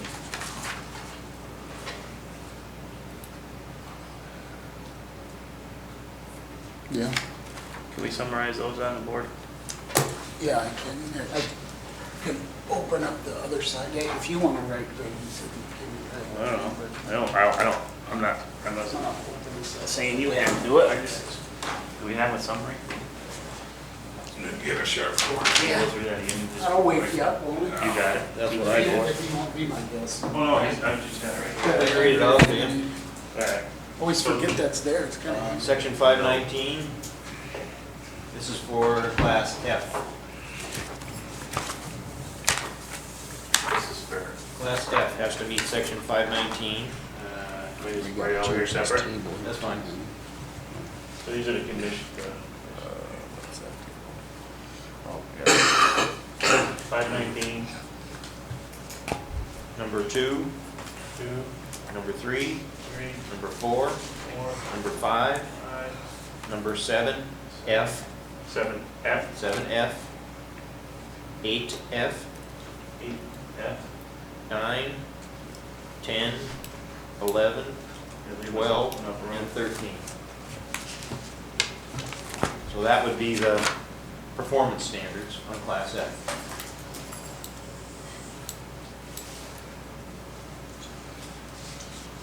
And the only one that's really not defined yet is what 8F will be, what that setback. That's what I was gonna do too. Are we keeping the F this, where it is? Or are we moving the setback? What are we doing with that one? What are you asking? Because the G is, we propose 660 feet, or are we off at G now? We're on class. Right. G is the unregulated class. Unregulated. F is So- 100 to 299. To 299. All right. So got if, it. so class So G, were we saying 660 feet or? Yeah, class G would now be, 1 to 99, no conditional use permit.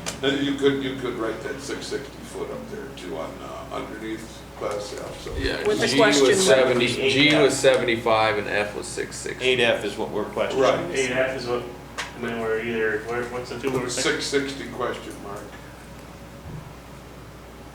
Yeah. We're referencing something that's not there yet. Right. 8F. Right. And class G would be, I don't wanna put NA, because it seems like that was a. No CUP It's at required. 75 feet right now. I mean, class F The is. setbacks would be 75, but there's no performance standards gonna be, Right. no conditional Yeah. use, no performance standards. That's where the building itself, the setbacks for the building itself would be for the accessory Yeah, structures. 75 feet if they Yeah, have a from the building. lot line, yeah. Okay. Yeah. I just don't see very many buildings being put up for 200 animals unless it's just a special. Well, there's lots of feet. Specialty thing would be the only. Yeah, I don't, I think you're gonna see more feeding barns Yeah. and calving sheds and that kind of stuff. Yeah, calving barns well, like these, what's getting popular now is these, hoop sheds for beef cows. Yeah. So they can drive on them year round. Anything else? Page 4, we'd have to, are we on the things we'd have to change? you'd have to go into the definitions. And page 4, that table would have to be changed, and page 3 as well, the definitions.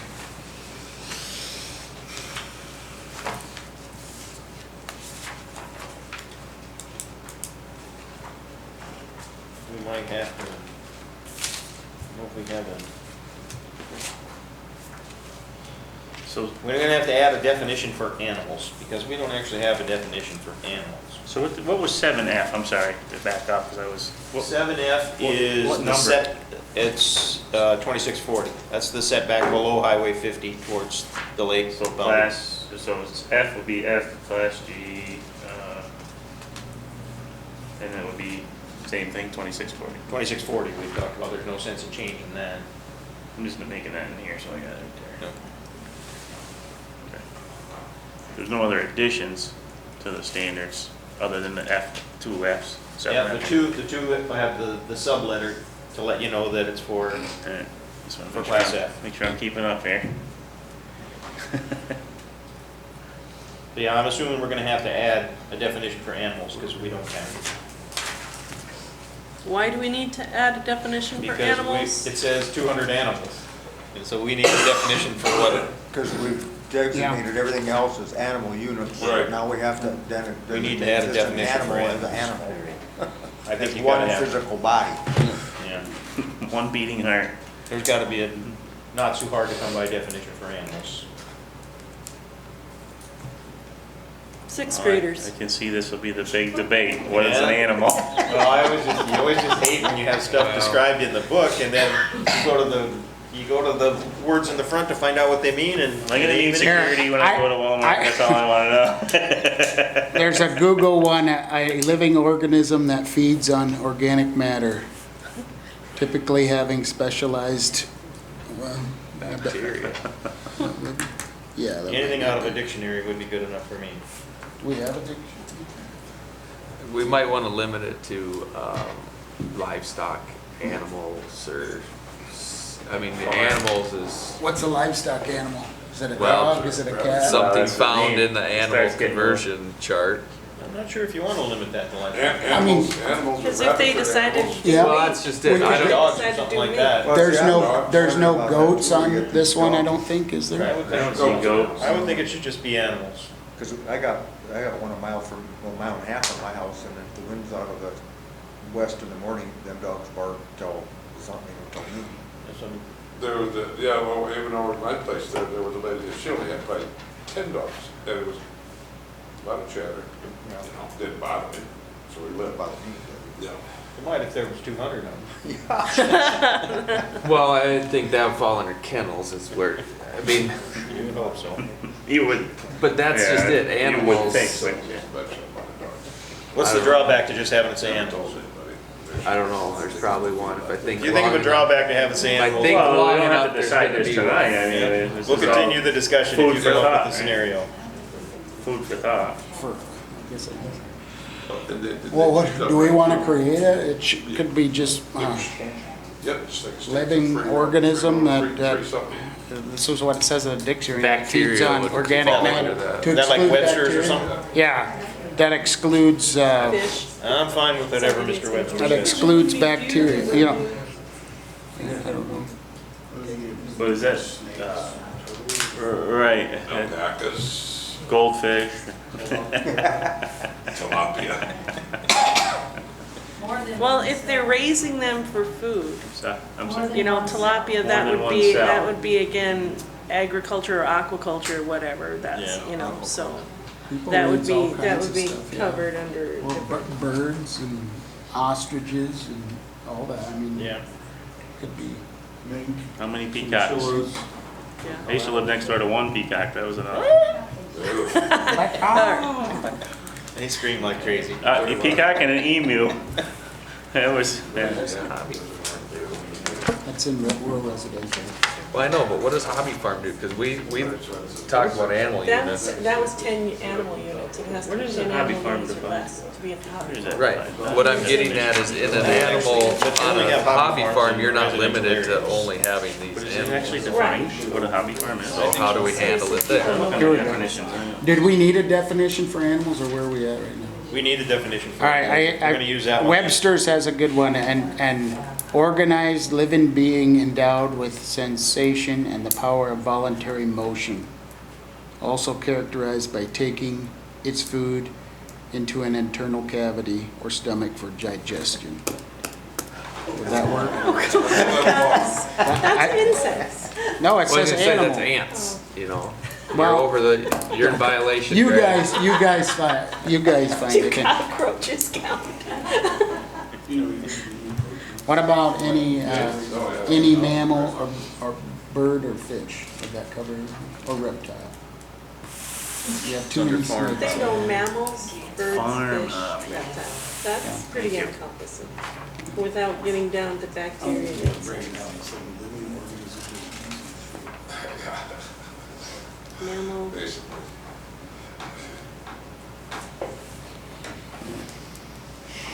birds. Everybody bring a a definition at the next meeting, so. Animal fish. Hobby farm, we define, or we just say livestock or poultry is allowed on a hobby farm. There's a definition, it's under farm hobby, Right, and it says livestock or poultry. yeah. Well, that's what this really is livestock anyway, is it not? But that's my point. Yeah, okay. I'm fine with that, livestock or poultry. Keep it simple. Yep. Good idea. Alrighty.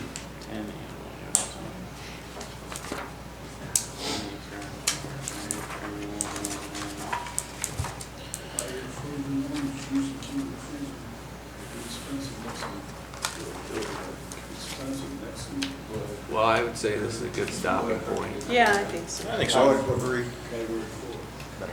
Okay.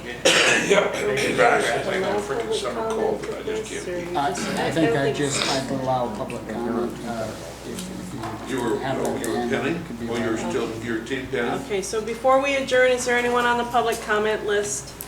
Or is there anyone that wants to comment? Who's gonna compile this for, and email it? John? Greg? Greg, you wanna do it? Come on, I did all that for you. Well, I'm glad you did. I'm just not a very good secretary. That's why I put it on. I'll take a picture. You did a good job up there. All right, so did Sandy you. Williams wanted to speak? Had fun. No, I didn't win any money, but I can 4 out of 5 around.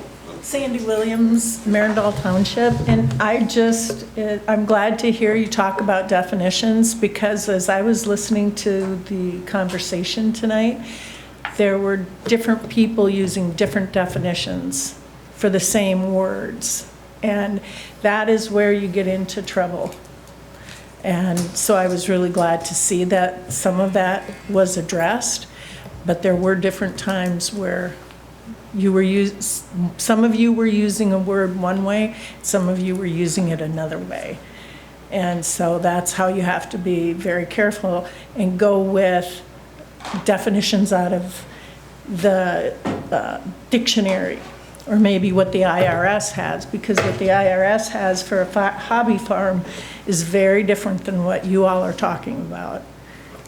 And what does the state see as definitions? Because that's who supersedes. So that was just my comment. Well, that's why this is a working session. It's a work in progress. Good ideas.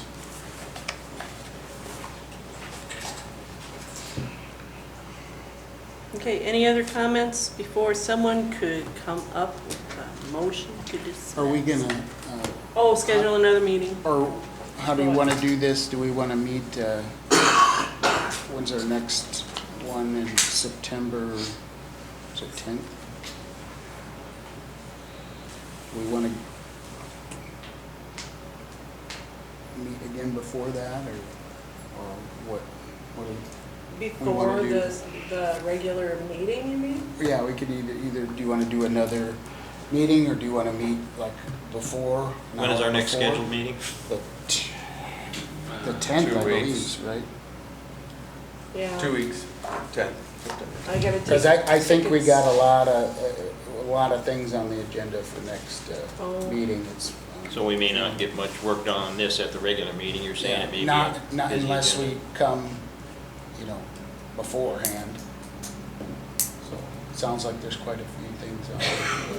Well, Definitely not negative, then we know. as far as I see, the only, other than putting that number on 8F and deciding for sure on an animal definition. Well, And what we want for a setback. Are we gonna stick with Yeah, that's 660? 8F, is Yeah. what that is. Yeah, Yeah. and that, Yeah. yeah, I mean, I think that's. I mean, if we had a meeting just focused on, that wouldn't be that long of a meeting if we just focused on those things. It would give everybody a chance to, if you're looking to go get some input from other people on what we did and then bring it back and then focus on really those two things unless something else came up from the input you got from the public. at Yeah, least- I mean, if it's something we could finalize, we'd wanna do the hearing and get public input on at the 10th, you know, that'd be one thing. Otherwise, we'd have to wait like another month and we couldn't read it till Yeah. October. Oh, okay. Yeah. So, you know, if it's something that I mean, it seems like not everybody's perfectly happy, but I think, you know, it seems like it's reasonable. And who knows, we might get a bunch of public comment in September and have to redo it, but you know. Well, I'm sure. If we're 90% there. I think we should have some, I think we need to hear some how the people feel about it first, and then Yeah. I think the 10th will be a little quick, but we said. That's, you know, kind of what a public hearing's for, Well, because yeah, then that's it's advertised, you know. The way to advertise it and get input is, you know, put it in the paper and put it everywhere for the hearing. I guess that's kind of the point of it. The work sessions, really, they're not put in the paper or anything, or advertised, or, you know. So if we just had another short work session and finalized the number and the definition, Mm. then we could release the stuff we did tonight to the public on the 10th of September. The 10th. and get- But then, so we're gonna have another one, it's the 29th today. So in the next 8 days, we've gotta get all the public input from our constituents and meet 10 days, ain't gonna happen. Well, I think you're gonna get a bunch at the other meeting. I just, you know, the way I look at it, I'm assuming you were saying there's half a dozen guys that you know that would wanna, you know, that you'd wanna bounce this off of or something. Yeah, I I don't really think know what you your should take scenario more is, time to but- get that out, just 2 or 3 days and make a decision. We effectively have We've been on this since first of the year. Well, you got 2 weeks because the zoning meeting is on the 10th. That's 2 Well, weeks. just That's when saying they that. wanted to read it. Well, if that's the hearing where, really, that's the Where we place can where vote we're on supposed to get approving it. input Right. and the people that want to come talk to it. Right. That's That's the their outlet for them to come, opportunity. because if we have a work session, really, we're supposed to be working and we're supposed to have a product, and then here's our product, give us input on it, you like it, you don't, okay, we have to go back to the drawing board. That's the purpose of the hearing. Yeah. Um, So we would is put it how I- out there on Release it September on the 10th. Figure that this weekend is a 3-day weekend, so take 4 days out of your 10 and you're down to 6. Mm, yeah. No, Might not happen then. No. I don't think it's gonna work. no, I think it rushes it I in. think we're better to do a little slower but right. Been a little controversial enough the way it is. Well, I think I think the other thing is if there's a perception that we're trying to rush it through. That's exactly You right. know, I think, Right. let's just, Get it out there. well, let's do it as we're able, but not try to Well, cram it in. I guess, we went through a lot of stuff with all the non-conformance and this, so we did cover a lot of ground Yeah. tonight, I guess. if you- We got farther Yeah, on this this than was I so thought close we to would. being done, that's the deal, you know. Yeah. Good ideas, that's what these are for, I guess, get the ideas. We want to get together earlier and work on, we could get it finalized on the 10th and then not read it, but it would be ready for the next month. Do we want to get together early on the 10th or not? I guess I'm in favor more of having a longer Meeting. meeting that day than trying to Okay. meet another day, just because the way things, the schedule is up. That's my, I don't know what all's on the Yeah. agenda for then, but I don't, So try to come at 6 then, or 6:30? I think that what they were Have a saying separate is meeting. have a separate meeting Oh. where we could focus on, because I we believe won't it's have going to this be a lot of stuff. finalized in an hour before the next meeting. All right. And then we'll be meeting again anyway. I All think right, so so- too. I think it needs a lot more discussion before There's you probably start. some other areas that now that we're kind of rolling with the ball, there's some other things in there that we probably need to really look at. yeah, look at the Well, rest that's of my this section. question too, do we, you know, cause this rolls into other things, and so Right. do we take it little piece by piece, or how do we wanna handle it? All right, but decide. You mean in That's $5? right. You mean $5? you mean, you think, you know, is it that you think there's gonna be more things that we have to address in the ordinance to make these changes? In other words, that's what I think the guy would be looking to. Yeah. Because some of these Article things, five. somebody will think of something that says, well, if you do this, you're gonna have to do this. Yeah, Yeah. Just kind of like you said, we gotta change the definition of animals. yeah. Yeah. Well, I think you could present a draft on the 10th, you know, part of the agenda. Here's a draft. That's a good idea. This is what's out there right now, the foundation that we looked at. And then have a special meeting after the 10th before October, that then it can be buffed touched and buffed, and then Yeah. in the October one, it goes out. Because that gives you enough that it's not like, oh my God, they're trying to force this through, I never Yeah. even heard about it, what is it, you know? Yeah. If you release it, this is a draft. Yeah, that's a good idea. It's a good Proposed idea. draft. I like that. Proposed, yeah. But if we put that on the agenda, I wouldn't be opposed to that. Yeah, that's a good idea. Yeah, it gives us more time to look at it too, overall, just, Okay, so when do we want the next working meeting, people? so we're talking after the 10th? Yeah, let's Yep. schedule that on the 10th. Yeah, When we meet for We have a the regular 10th. meeting on the 10th. So Schedule- wait till the schedule- 10th to schedule the Is next that how meeting? you want to do it, or you want to do it now? Oh, I don't know if we. Yeah, 'cause I well, didn't- then- Doesn't matter to me. wait That's till- whatever you want to do. Come here, I come. It is. You know. Well, are we, do you want to come early on the 10th? I thought or do you want a separate meeting? No, Sounds we like- do Separate anything. meeting. enough to get- All right, think so we do when anything. is our separate working meeting? Yeah. You want it after the 10th, is that what I'm hearing? Yeah. let's talk We are about it on the gone. 10th. That's what we were just talking about, we want to wait till the 10th to schedule it. Dan and I are gone Oh. 16th, 17th, 18th. In Pier. Just a heads up. Do it on the 19th. That's about the only day I have open next month. Okay, 19th, and That's what a day of the week is Thursday, that? the 19th. Thursday. I don't know Thursday. what other, if that works with other people, maybe it does. Does that work okay, guys? I'll have 9/19. to check, maybe pencil it in, but Confirm, For 6:30? confirm on the Confirm on the 10th. 10th. Yeah, Every day, good I idea. want to stay open. Right. Your wife might know, I need to. And your kids. Yep. There's nothing that won't go sour until next Wednesday. Madam Chairman, I make a motion to adjourn. Okay, but who's gonna do the minutes? I need a volunteer. For what? The minutes. I guess we could just say that we had a general discussion and then lay it out Here, at take the. it. It was a discussion, we took no action, so. No, we Yeah, didn't no take action any was taken, we Okay. discussed We discussed. possible changes to the We zoning just, ordinance. yeah, all right. Picture of that, that's You could probably list section Yeah. 2, section 16, Article 08, 16, and Article 5. Hey, you we know, talked what we about John's discussed. list and some other stuff. It's all on camera. Save some other stuff. That's right. That's the last John's list you ever get. Oh, that's the end of that. huh? Yes. We have a motion second. Yep. We have a volunteer to type up those non-descriptive minutes. Oh, Wally read it. No. All right. I'll do the minutes if you do you're gonna do the stuff we have, you're gonna do a working draft of that?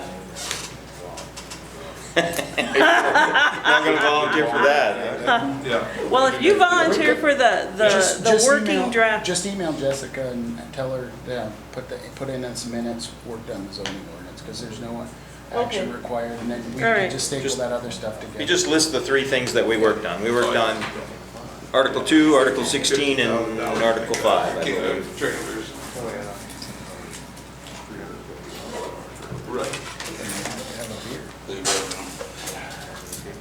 I typed up my half of the working draft. You did. Did a fine job. you did an excellent job, and I thank you very much for your time. Yeah, that's cool. I'm sure that was no 5-minute job. It was not.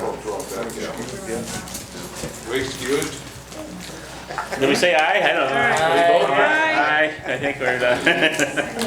I don't know. Motion carried.